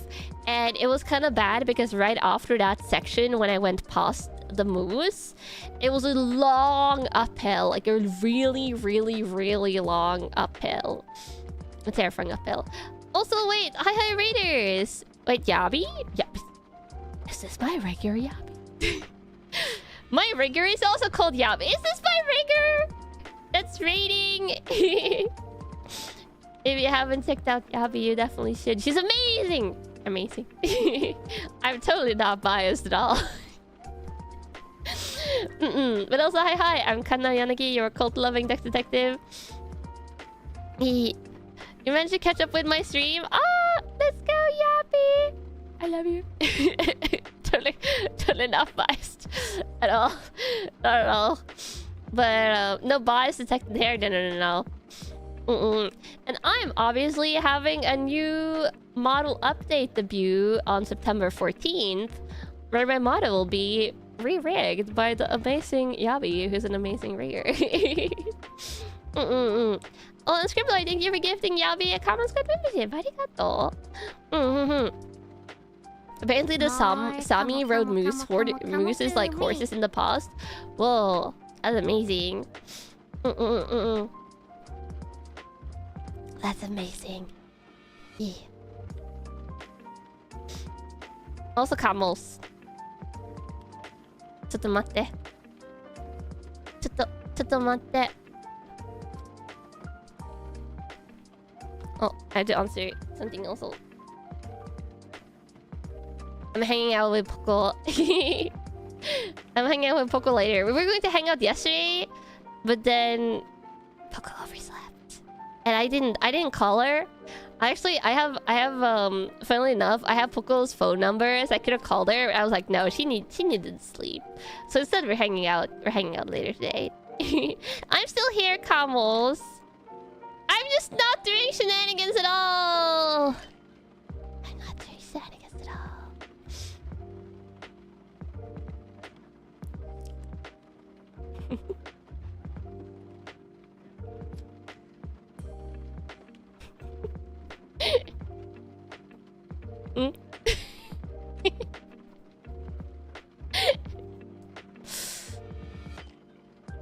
Dun, dun, dun, dun, dun.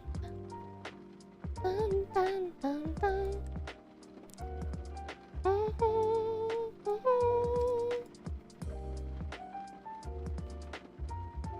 There you go. Nothing happened, Combos. I just disappeared for a little second and now I'm back. Now I'm back. Wait, how big was I before? I just set it like a standard sizing for my different thingies. This gorgeous duck girl was just here. Hey, are you looking at other duck girls, Camels? Also, yummy. Yay! The teaser. You're better off at looking at other duck girls, Camels. Yeah. Oh, currently 3 AM. Yeah, I was wondering why we were raiding Yabi. Yabi, get some sleep. Oh yeah, so me. Also, everyone needs to check out Yabi. She's an amazing rigger. She sends me so many updates all the time, and it's so communicative. I love it. Just constant updates. Oh, also my mic arm thingy has started to become a little bit creaky. Do I need to find oil for this? We tried to get a sneeze, Camels! Trying to get a sneeze. Camels wouldn't try to sneeze. Also, Noah, thank you for the 25 coins. Arigato. QQQ times 1,000. Also not doing shenanigans? You're totally not doing shenanigans. Yeah, I wouldn't stream at 3 AM, Camels. 3 AM is too late to stream for me. Unless it's the Game Awards. That's my one exception, as you know. Or maybe sometimes for like a collab, but that would have to be like a rare collab. A rare collab. But yeah, you should definitely check out Yabi, especially if you're interested in VTuber rigging, because I know Yabi rigs on stream quite often. And she has rigged a little bit of my model on stream, which even got her a one-day Twitch ban. For reasons. But I don't think the part of my model that Yabi is rigging now you guys won't see on stream, because that is my new hairstyle. Model too powerful, yeah. Parts of the model was too powerful. But yeah, the newest hairstyle is a secret. A secret.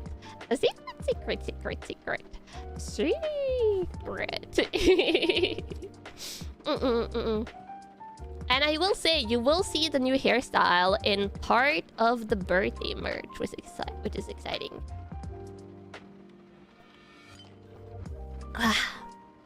You're extremely interested? Now I'm tempting you guys to go check out Yabi, which you should. An hour for a hairstyle? Well, you'll have to wait. You think you missed something? Please don't tell you something happened right when they had to go to the ducklings room. Nothing happened, and Kamos are trying to do shenanigans right in front of my eyes. Nothing would happen, surely. Iki, thank you for the 25 coins. Now this Kamos is how you acquire a sneeze. Also Kanna when looking, also kind of cute and looking forward to the proper model reveal. Big love. I don't. That was that might be how you acquire a Kamo sneeze, because that Kamo got shooketh. I don't know if Kamos being shooketh makes Kamos more likely to sneeze or not, but if it does, then a Kamo sneeze might have been required. Also, Yuki is now trying. Yuki, I see you have found me. You've been on the desk for like how many split 2 seconds now? And he's trying to climb over here. Like he jumped on the desk and just immediately started to like try and merge with my arm on the desk armrest. Yeah. I love you, Yuki. My sweet little crepuscule. Is Kamos being nibbled on make Kamos more likely to sneeze? I'm telling you, no sneeze for Kamos today, Kamos. No. No sneeze. Also, thank you for the 25 coins. Arigato. Achu. I guess that was a Kamo sneezing. Maybe you guys being nibbled on is recovery from a sneeze. Ow! Ow! Yeah! Did you just take a nibble on my arm, Yuki? That kind of hurt! Yuki is looking at me and then rubbing his head against the box that's blocking him from the cables. That kind of hurt, Yuki! And you drooled on the desk. There's a little, like, drop of your drool there. Wow, that hurt. He bit me in this... Like, not bit, but he, like, did a nip. On the soft part of my arm, like right where I get my allergy injections on my upper arm. Yuki, go back. You don't live on the arm. No, Yuki, stop. He's like a toddler that does not know the word no, Camels. Yuki, I literally said no. Is it you or the cables? Your choice. Yuki, probably, yeah. Also, yeah, more shook at Kamo. I told you, Comes not a Kamo. Hey! How are you not a Kamo if you're being a shook at Kamo? Not you with the 25 points. No sneezes! Perhaps Kamo won't get a sneeze today, but no. No, not a Kamo sneeze. And no Kamo no sneezes of any kind. A Okay, now Yuki's baking. Good. He has redirected his cuddliness for baking. And that means he gets good kitty cat head pads. Yes, good head pads for kitty cats. Yeah, there we go, there we go. Wow, I can't believe we took a little nibble. Tiny red mark. Tiny, but it'll fade. It'll fade. It's just like a pink splotch on my skin. Still comes. Well, yeah, I'm so excited for my new model update debut. Now that I've gotten the rig, I'll try. Well, we need a Gamescom opening night live to happen, Kamals. So my mind will be only full of game news. Because my brain is currently saying, new model update, new model update, new model update, new model update. Is when you have a looping text, right? And my brain just keeps on looping, new model update. And then when the second the new hairstyle finishes rigging, it's going to be even worse because then my mind is going to say new hairstyle, new hairstyle, new hairstyle, new hairstyle. That's going to be the new thing that loops over my brain. But I gotta wait. We'll have the proper reveal and everything. I won't show you any more not teasers. I can contain myself. I just need to not schedule pure chatting streams. Maybe this will be the last pure chatting stream until my model reveal, which technically will be a pure chatting stream. And my birthday stream, which probably also will be like in 6 hours Satsu stream. And my voice is going to be rebelling at the end of it. But it will be different Satsu and doing different stuff. Yeah. Oh my god. I'm probably going to die after my birthday week because I think I've scheduled a lot of chatting streams, or like my intention is to schedule a lot of chatting streams. And then also probably a karaoke? We'll see. We'll see. Oh my god, I might be crazy, but a lot of time with camels. A lot of time with camels. Extra down? I'll be fine. I'll be fine. I'll be fine, camels. Kind of no chatting. I mean, I'll chat and we'll have the pre-gaming chatting, but like these pure chatting streams like today, it's extra hard to contain myself. Makes it extremely hard to contain myself. Yeah. But it is the way it is. And it's the hardship that I have to bear. Yuki is walking in interesting places in the background here. So that's why I keep on turning, by the way, so I have to look at him. How was the Plant vs. Zombies Garden Warfare 2 streams? Well, it was a lot of fun. It was a lot of fun. The VODs are always there if you want to check them out. But yeah, I had a ton of fun with it. Sadly, the hacking is still present in the multiplayer modes, though, which is a little bit sad, but since EA is still patching the game, I hope they can continue patching that until people can't cheat anymore. Okay, I need to... Yuki, if you're going to stay up here... No. You go down on the... Down on the floor. If you're going to try and climb me like a cat tree, then you go down on the floor, sir. There we go. It's fine when he tries to do this when I'm not streaming, because then I can entertain him more, but... he is way too determined.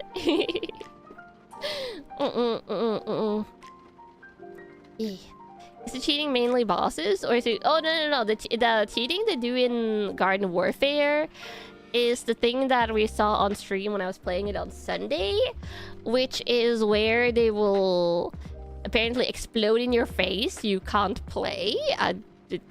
Honestly, I think the people that cheat are just people that maybe they can't just play normally. Like, maybe they're not good enough to beat other people, so you just have...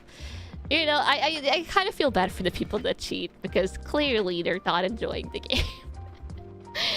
But it is the way it is. Completely wiping the lobby repeatedly. Yeah. They just take control of the lobby, so you have to jump out, which is...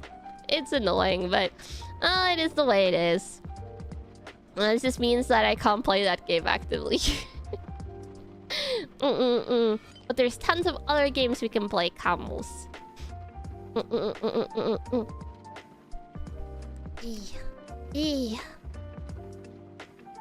Also, water. I actually remembered to refill my water before stream started. And I think I've drunk... I have like 1 sip of water left. I drank almost all of it. Like Galaxy 2 tomorrow? Yes! Galaxy... Oh god, I'm so hyped. That game is so fun. You always wondered what's the point of wiping out the lobby with explosions? Basically, no one wins. Exactly. It's like there's no purpose to it. It's just so weird to me. But I've never gotten the mentality of like people that hack games like that. I guess it's just when someone's mindset is too different. It's hard to understand the thought process. But I had fun. And the garden ops is still fun to play with other people. The garden ops and the graveyard ops.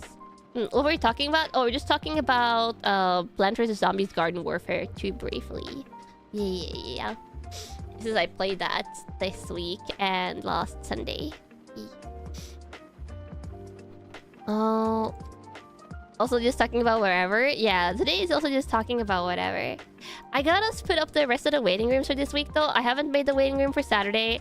And I gotta make the waiting room for Sunday. Which the Sunday waiting room should take like 2 seconds. But I gotta make a thumbnail for both the streams on Saturday and put those up. And I'll probably start later this evening if I can make all the thumbnails. Starting to put up... Wait, how long is it until Tuesday? Friday, Saturday, Sunday, Monday? Oh, I'll probably make the waiting room for the Gamescom opening night live watch along and put that up. Yeah. God, I'm so excited. I love Games News, Camels. It's only 5 days now. 5 days! 5! So... Apparently one of the Star Wars games had cheating issues, although you haven't played it. I mean, usually there will be like some games that just get cheating issues. I remember there was a time where Fall Guys had a little bit of a cheating issue when we played on stream. And I really don't get cheating in that game because that is just a party fun game, but... Again, people are weird. It's always super fun to watch together. Yeah, I love watching the gaming news. I don't know, it gets me so fired up. Even games that I don't end up playing later, game trailers make me so fired up, Camels. Fills me with so much energy. Yeah.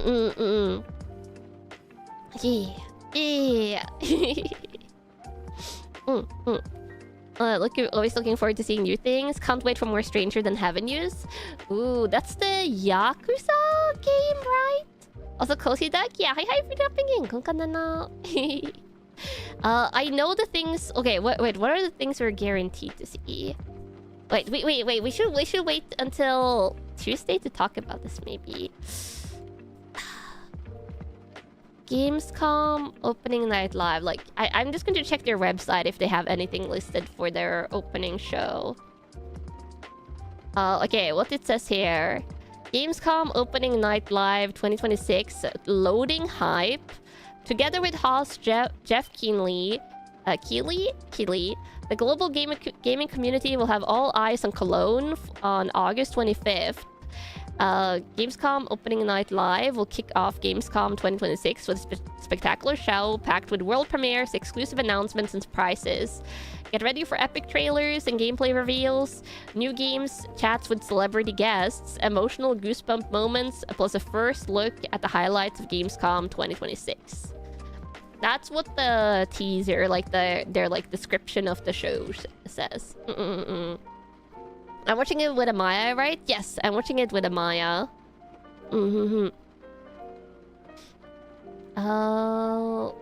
Yeah, I don't think it says how long it will last. Wait, look. Oh, wait, 2 hours. 2 hours, Camels. Okay, it says... they have a thingy here. Admission to hall. That's like the in-person thingy. But show begins at 8 p.m.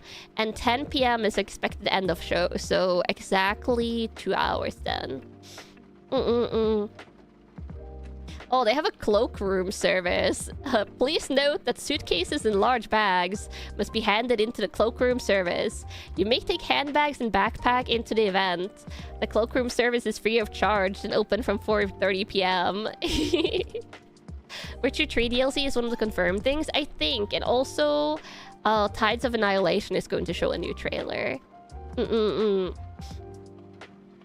I think it's highly likely we might see some of the bigger games that are going to Gamescom might have trailers and stuff for the opening night live. The cloakroom reminds you of Blueprints, yeah. Oh, there's a lot of games that are featured. Whoa, there's a ton of games that are featured. They have a Gamescom. If you go on their Gamescom website and click on games. I don't know what... Like, if all of these games are going to be at the thingy in person, but... There's a lot of things listed here. They did say new games, so new games that are going to be shown, obviously, probably wouldn't be listed here. This is just for the convention in general, I think. Oh, The Witcher 3 Song of the Past is listed on this list. Game of Thrones game will have gameplay reveal. Looked like a strategy game. Ooh, interesting. Oh, Nintendo Switch Sports Resort is listed on this list. This is again for the convention as a whole, I think. But if Nintendo is showing things, then it could be that the Ocarina of Time reveal could be here, like the proper one with a release date, but Nintendo could just drop that on their own as well. There is some cool looking things on this list though, like some cool looking thumbnails. Quack Quack Up? What is Quack Quack Up? That looks like a duck game. Oh. Quack Quack Up. Casual chatter isn't distraction, it's key to clearing each level. Natter about under the sun and your voice turns into magical commands that guide or terrify a flock of accident-prone ducks. You're using your voice to guide ducks? What is this duck game? The louder you are, the faster your ducks run. Oh my god. Is this a duck game for me to play on stream? And you can play it as 4-player co-op? Well... So it's like a little cute like 3D duck herding game. There's bears in it? Wow. This looks like goofy fun as like a one-off stream. But yeah, we'll see. There's a ton of things on this list, but what is actually going to be... Oh, there's a program here. Let me see what Gamescom has for their program. They probably have things like... Yeah, they have a cosplay contest and things. Because Gamescom is not just the opening show, obviously. Gamescom is basically like a whole week convention. Is it Wednesday to Sunday? I would assume, kind of. They have hands-on demos. They have interactive games, cosplayer performance. Yeah, it's a convention thing. Yeah, it's like a more of a game dev conference. So it's one of the closer things to the old E3 that is currently around.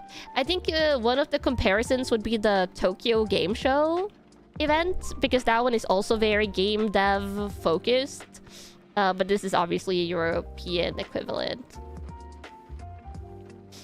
Oh, they have some German things on their programming as well. I'm just looking through their event list.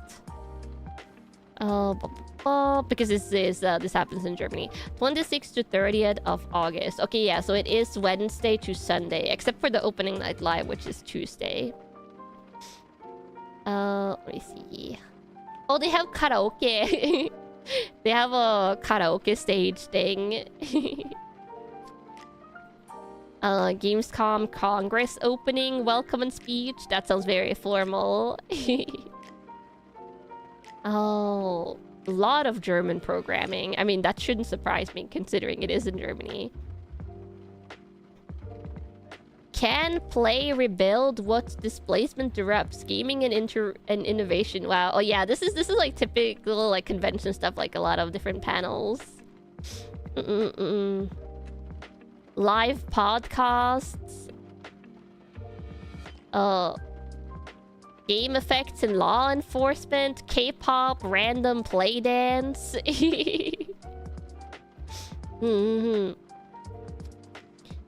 Building a new and European game engine in the age of AI. Oh my god, AI panels, of course.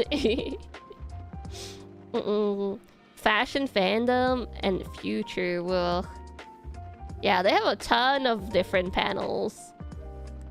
This is all like in one. How huge is the hall? The hall must be humongous. This year will be the first time that all the Gamescom exhibition space will be sold out too. Lots of devs. Yeah. Oh, there's a panel here.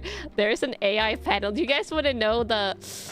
I mean, this depends on the AI that it's about. Like, because some AI is really helpful. Like, again, game enemy AI is a really good thing, for example. But, like, what do you call it?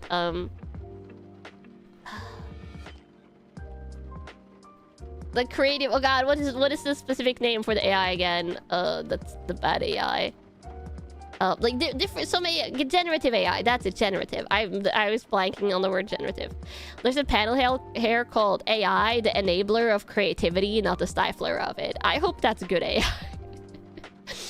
I hope it's good AI. Oh, a retro quiz. I don't know about you guys, but I think quizzes is like a fun thing for... If I was at a convention, I think I would want to go to a quiz if it was a fun theming of it. Yeah. There's a big difference between generative AI and specific use AI. Exactly. Oh, they have multiple karaoke events. Mario Kart DS! Oh, they're doing a Gamescom day, games done quick, I think. That's kind of cute. Oh, they're doing multiple like games done quick stuff.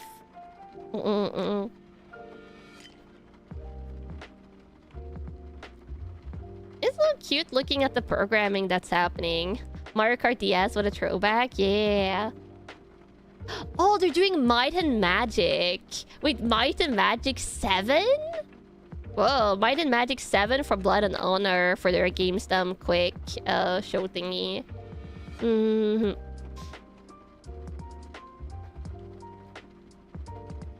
Dun, dun. As a developer, you've tried some coding assistance AIs, and the stuff that it produces is astonishing. I see. Secret of Evermore for Games Done Quick. I don't know what that one is. I don't know if I've heard of that game. Interesting. I'm just scrolling through this, seeing if I see like anything that looks interesting, but... Oh, the Typing of the Dead, Overkill. Oh, they're doing Alien Isolation for Games Done Quick as well on their convention programming. You heard Might and Magic 7, thought it was a newer game, but it was from 1999. Yeah, it's not Heroes of Might and Magic, but just Might and Magic. Oh, they're also doing Amnesia Rebirth for their Games Done Quick. Oh, they're doing a video game and anime concert. That's cute. A lot of K-pop, a lot of karaoke, a lot of retro quizzes. Seems to be like a constant thing that they have going on through the concert. Oh, they're doing Sonic Heroes for Games Done Quick as well. Or the other stuff. I'm like on the second to last day now. Lonely Mountain Snow Rider. What game is that? Lonely Mountain makes me think Lord of the Rings, but Snow Rider is not.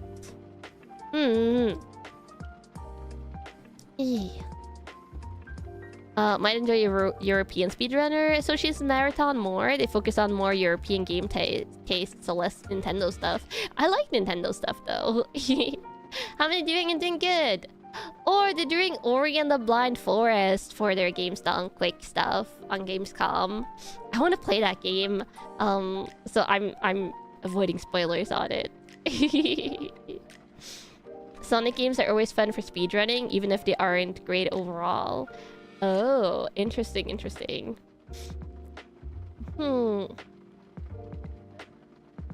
Oh, I saw a title here. They have a live video game music, and it says jiggly tones.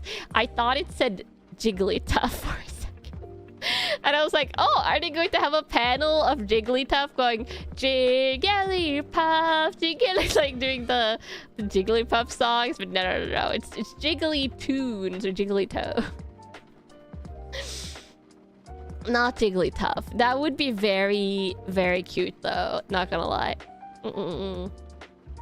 Oh, they have something called Video Game Jazz Boss Battles. That sounds cool.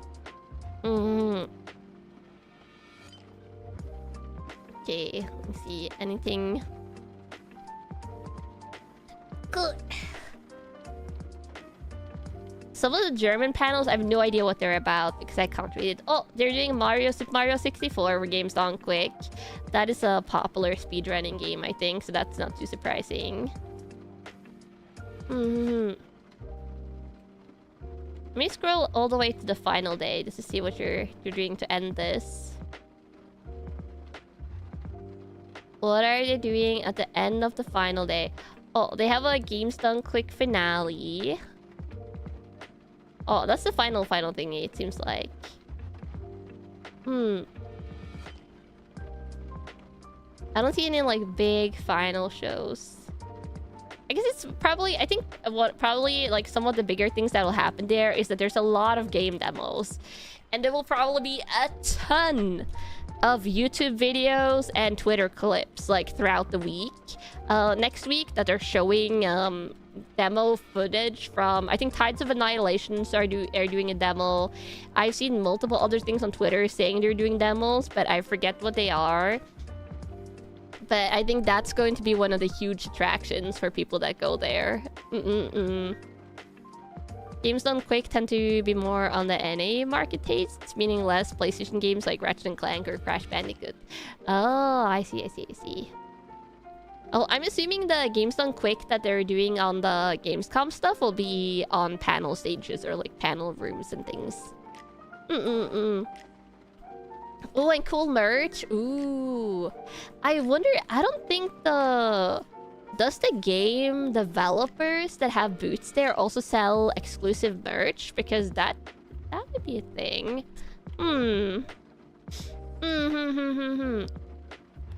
It really depends. Games Done Quick has done every type of game. I mean, probably. Also, game merch.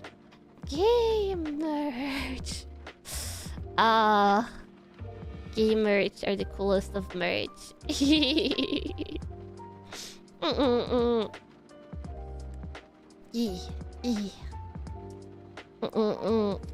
Also, speaking of demos, I've seen that there's videos starting to drop now of the Duskbloods FromSoft game.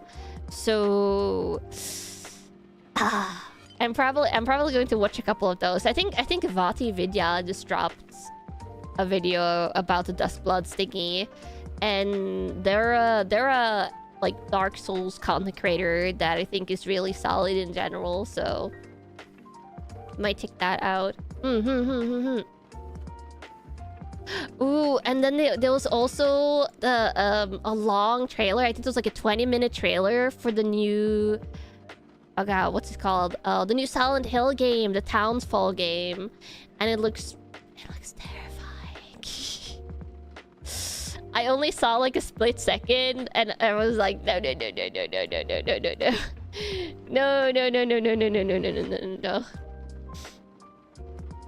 Absolutely terrifying. That's the medical horror Silent Hill. I'm not playing that, Camo. Still not playing it? No. I'm even scared to watch that gameplay trailer, Camos, because I'm scared it's going to be nightmare-inducing, and I don't want to have medical horror nightmares. I think it's already starting to fade from my memory because dreams tends to fade really quickly for me, but I think I had a really cool like Stargate-themed dream tonight. And I would like those to continue. I would like to have more cool Stargate-inspired dreams and less medical horror Silent Hill dreams. Even when I don't remember anymore. I just, like, at this point, I just vaguely remember that it was a good dream. And that I think it was Stargate-inspired, but... Cool dreams are way better than nightmares. What about medical horror or Stargate? The medical horror that's in Stargate isn't that gruesome. It is pretty mild how they tackle medical horror. It's weird that the more you think about a dream, the more you forget. I feel like to remember, you do have to probably do a dream journal, which I know some people do, and I know especially the people that try and do the lucid dreaming thingy do that. I know there was one point when she was in high school where my older sister was doing like a dream journal and trying to do the lucid dreaming thingy. I was never really interested personally, but that is probably the one way you remember good dreams, is you write about them right after you wake up. But then you also have to have time when you wake up to just write about your dreams. And I know when I wake up and get out of bed, it's immediately like, get ready for the day, feed the kitty cats, go on my PC, do my good morning tweet, and then eat breakfast. And by the time that's finished, the dreams has already started lightly fading. Did she ever succeed?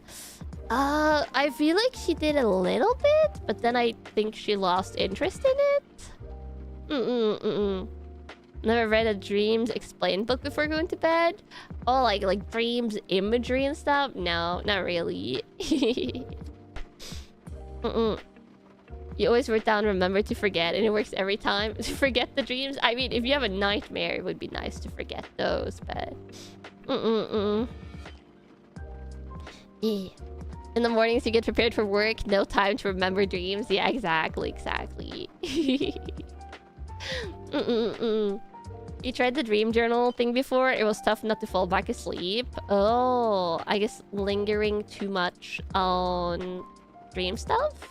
Maybe? How to deal with nightmares living alone?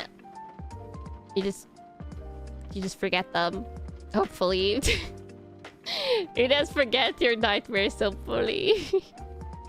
Though I think, sadly, those are the ones that linger the most easily. Although cats, yeah, cats are lovely. Cats are amazing. I know quite a bit of my nightmares that I remember, at least, tend to feature apocalypse scenarios. Like... the entire world is blowing up and I have to grab my cats from the apartment and then escape type scenarios, or like sky beams and meteors are destroying the planet type stuff. Like it tends to be like pretty grand scale when I have nightmares. Or the alternative, being chased around a building by serial murderers. That is terrifying as well. There's lots of like blood-soaked walls type deal, but it's never... Sometimes it feels like those are more kind of like a third-person thing than like a first-person thing, if that makes sense. So yeah, those are like my two most normal. I feel like the first one is more normal for me for nightmares. And then nightmares where my cats get hurt. That's the third category that's actually quite common, and I hate it. And luckily though, I wake up and it's like, oh my god, you're fine. You're fine. All the cat babies are fine. But it makes sense, right? Because you dream about the things that are scary. The serial murderer one, I blame on the fact that I like crime shows like Criminal Minds, and some of the horror games that I have played. And then the world destruction ones, I probably thanks to games, I think, that plants those ideas in my mind, because the world getting destroyed happens quite a lot in things like Dead Space and etc, and Doom, and yeah, just all those types of games. And then my cats getting hurt is a fair, because I love my cats and they're precious little babies. You're late to joining and the FOMO is telling you missed things. I mean, usually there's commons that timestamp the streams afterwards, so you can always look at the timestamps after the fact and see if there's anything in particular you wanted to catch. Do I have ever dreams all my teeth fall out? No. That's never been a thing for me.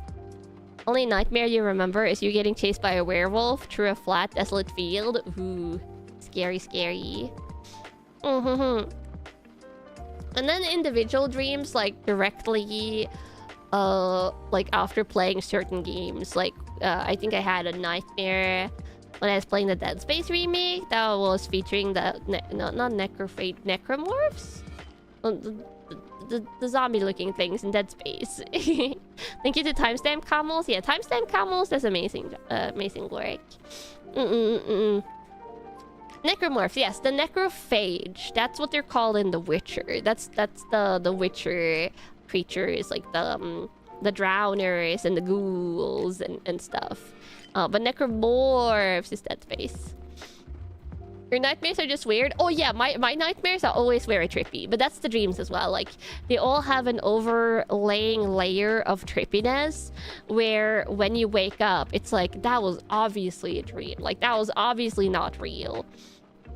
Because something or like some feature in it is beyond the laws of physics or something like that. Meteor apocalypse scenario is your most common nightmare type and you don't know why. I haven't played anything sci-fi in forever. I think it's just something just like sticks to your body. Like not the body, sticks to your mind. And then your mind like kind of drags it up as like an all-around like terrifying scenario when your body just wants to have nightmares, I guess. You get more bizarre jumble dreams than anything else. I think probably I do get those sometimes, but they fade the easiest, so it's hard to... No, it's easy to forget. And that's the way it is with the good dreams usually. The ones where you're like, oh, it's like, you ever wake up from a dream and you go like, oh, let me sleep one more hour and catch up to this dream that I was watching. I've done that sometimes, where I will slumber my alarm, not for an hour, but I'll slumber my alarm a little bit extra to go back and see if the dream will continue, which sometimes it does. Those are the best of dreams, but they tend to be the easiest ones to forget. So I never remember the details of those. I just remember that sometimes the dreams are real good. Whenever you have Kanna dreams, aw, that's so sweet, Camels. Your mind is part of your body, it still counts. Oh, true, it still counts, still counts.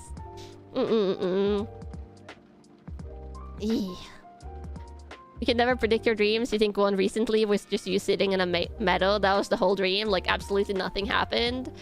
I don't think I've ever had that type of dream. If I have not remembered. You wanted your $1 million mansion to return. It did not. Depression. It is the way it is. Water. Delicious. And that was my last sip of water. I do think I'll probably round off when we hit the 4-hour mark, Camels. So I'm not chatting too much because I can feel it a tiny bit in my voice now. Which usually always happens on the chatting streams. And tomorrow we're gaming, so tomorrow will probably be like a proper 5-hour stream, Camels. Don't worry. And I still gotta make thumbnails after streams. I think that's what I'm going to do right after stream. Is I'll make the thumbnails and try and have the waiting rooms up before it's too late today. Yeah, you weren't expecting this long of a chatting. I thought I would play a game, Camels, honestly, but. I told you I had a lot of chatting I wanted to do. This happens when it goes 2 days. 2 days without streaming. And there was tons of gaming news. Well, I mean 4 hours. Stream started 5 minutes ago. Don't worry about it. A proper 5-hour stream, really moving the goalposts and normal stream length. I feel like 5 hours is the norm now. Like 4 hours is for chatting and hand cam streams. Like hand cam and chatting streams are usually 4 hours, and then 5 to 6 hours for the gaming ones. So a little bit varied, like depending on the game I play. Nothing beats a nice chat. Yeah. I technically played reverse for a little. Hey, I was barely in the menu in reverse, Camels. If I didn't play a level, I didn't play the game. I was just enjoying the atmosphere. Yeah, enjoying the atmosphere. I think 4 hours is short. No, not for a chatting stream. 4 hours is normal for a chatting stream, but in general...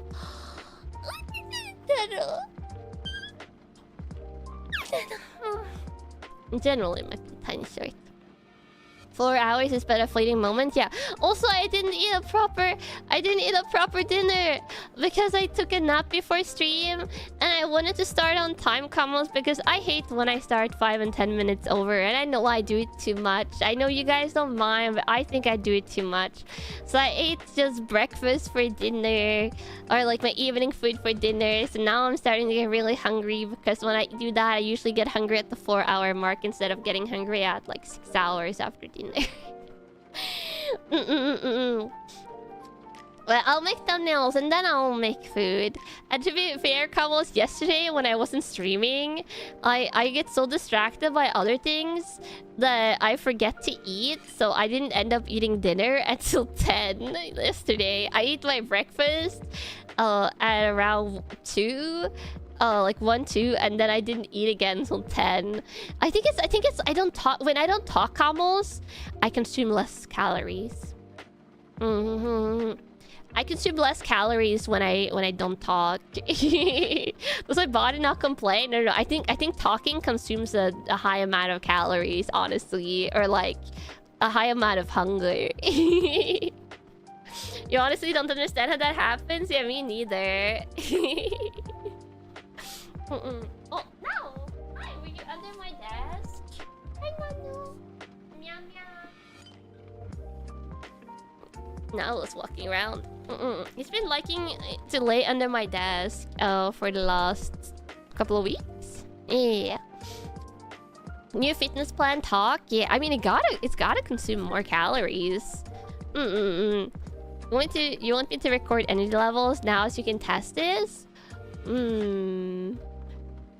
I wonder if I had like a non-streaming day, but if I had non-stop meetings where I was talking non-stop, like would my hunger grow as quickly as when I stream? Maybe. Hunger works in mysterious ways. Yeah. Like this little hungry camel? Hungry camel. Hungry camel. Where's the hungry camel? Why is it? Oh, there we go. It just took forever to load it. Look at this camel. Look at this. Look at that. That is a camel that has gotten satiated from hunger. And that is a teaser for something. And it's not a blueberry. It's not a blueberry. Camels wouldn't gorge you wouldn't gorge yourself on blueberries like this, surely. The blueberries are amazing, but that is not a blueberry. Yeah. And you gotta figure out what berry it is on your own. Or you have to wait until September 15th, and then I'll tell you what berry it is.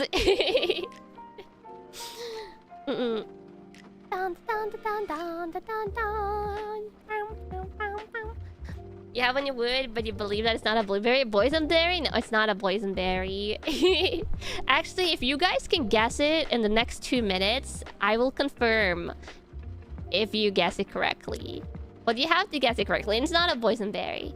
But at least I'm pretty sure I know the English name for that berry.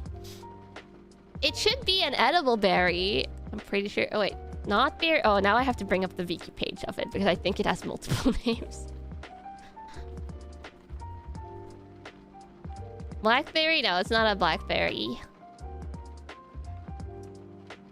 Oh wait, no. It can. Okay. It can be known in Alaska as a blackberry. Is it universally known as a blackberry? I think it has another name that is more popular. Elderberry? No. I want you guys to guess the more popular name though. What is it in Norwegian? I'm not telling that. It's not elderberry. That is not on the list of English names I'm looking at right now for it. Crowberry? Yes, it's a crowberry. Crowberries are edible, right? I'm pretty sure. Yeah, it's edible. Okay, good. You're not eating poison berry. I think that's probably White House in Alaska specific name because it's a Nordic berry. It's very common in Norway.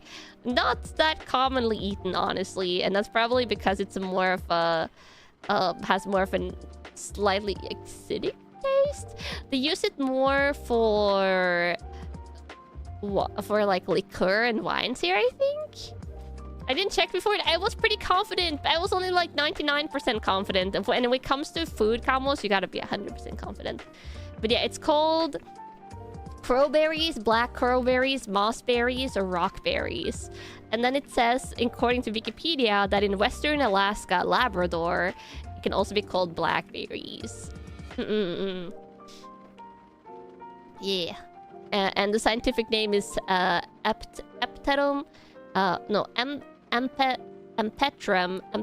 nigrum. Yes. Crowberry. In Norwegian, I grew up calling it krøkkebær, but it can have multiple names. Like it can also be called krekling. In Norwegian, kråkebær, but I call it krøkkebær. That's a dialect thing, so it's not just in English. It has multiple names. It has multiple names in Norwegian as well. And again, very common all over Norway, I'm pretty sure.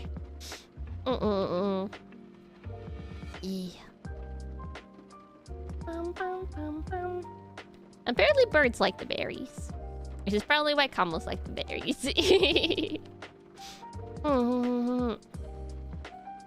This is crackling, but yeah, it says multiple names. Krøkkebær. Krøkkebær.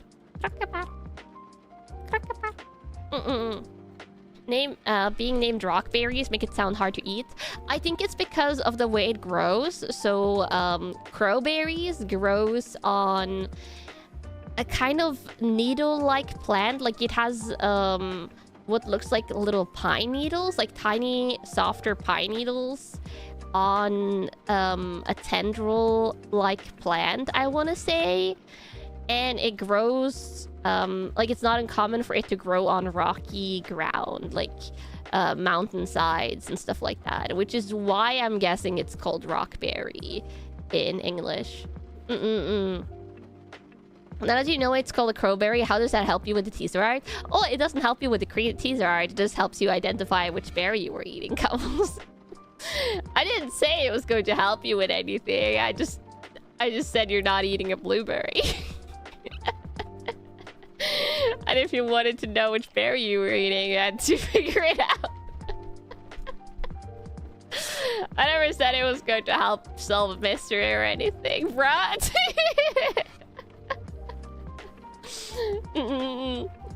Your word is knowledge and satisfaction? Yeah, exactly. If you didn't know, you'd be like, well, what are we eating if not a blueberry?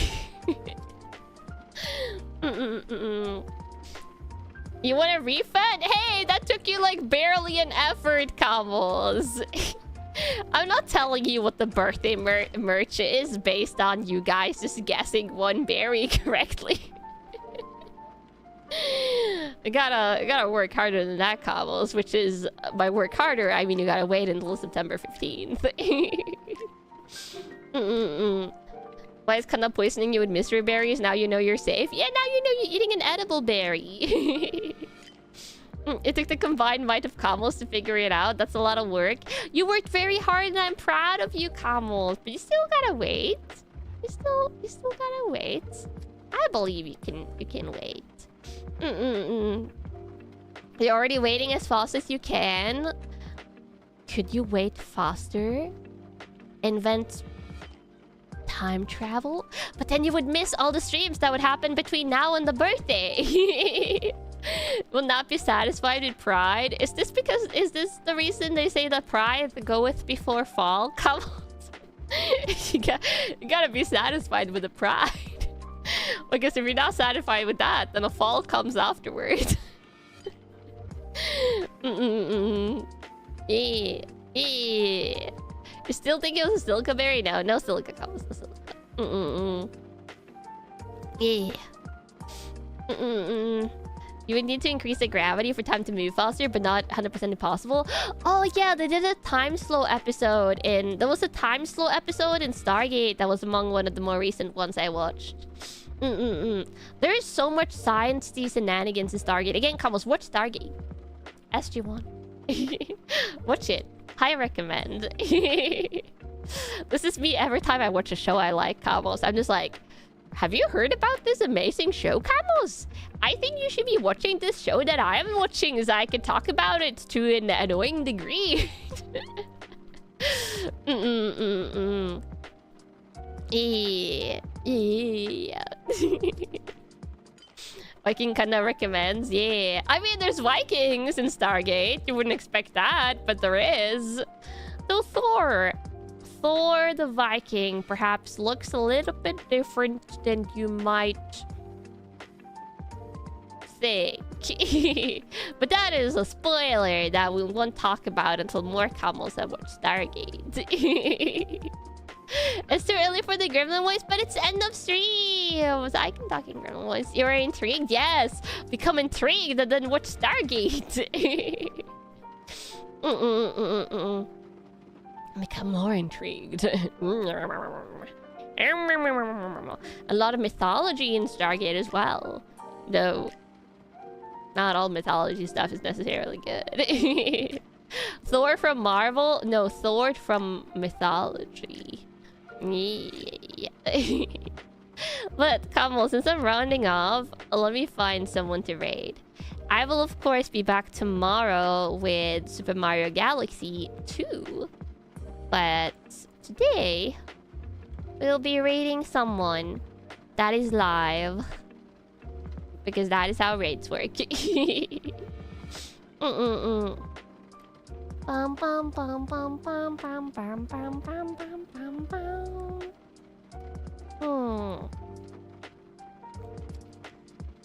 Oh, Hio is playing. She's playing Peak solo. Whoa. Let me raid Hio. Yo. Hey, I clicked mute. Twitch was like, you will not mute me. There we go. Hiyori Mukami, my lovely Aerunia denmate. I think the next Aerunia collab you have scheduled is in 2 weeks from now? Maybe. Honk? Huh? What is the honk happening? I don't know. I'm intrigued. Stop intriguing me, Carlos! I'm trying to end stream and now I'm intrigued by the... Did we have an Aerunia VC this week? Oh no, we were like all busy. I had my Plant vs Zombies collab in the regular Aerunia time zone and everyone was just busy this week. Monkey's how we interpret the sound from Hio stream. Oh, I see. I think Hio was just saying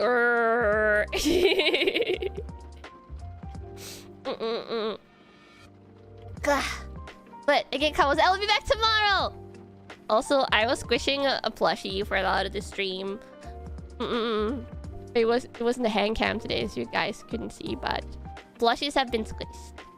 Yes. And with that, I will see you tomorrow. I will see you tomorrow. Yeah.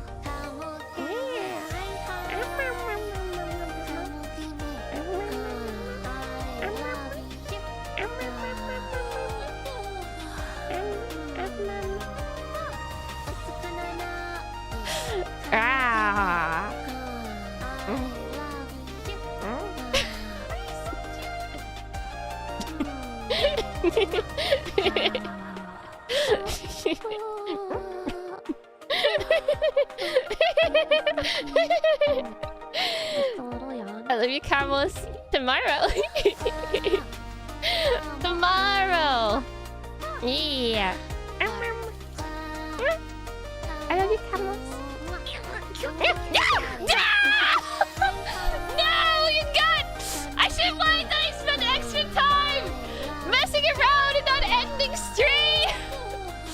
I could have gone to stream without a sneeze, but no. I refuse to believe in karma, Camels. I refuse as a scrapler. Oh no. Not the vindication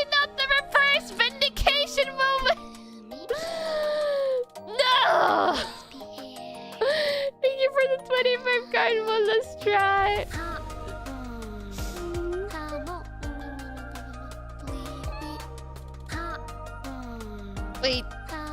Wait.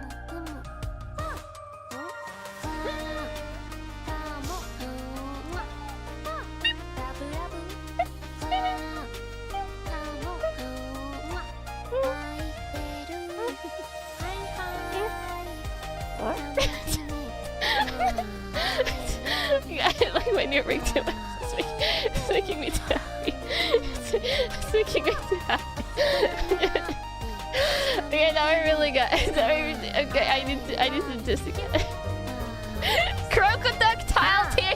Like crocodile tear. Wow. No, I won't be using the rig before the reveal camels. I can't. You just get to see split seconds. Like it's like freeze frames.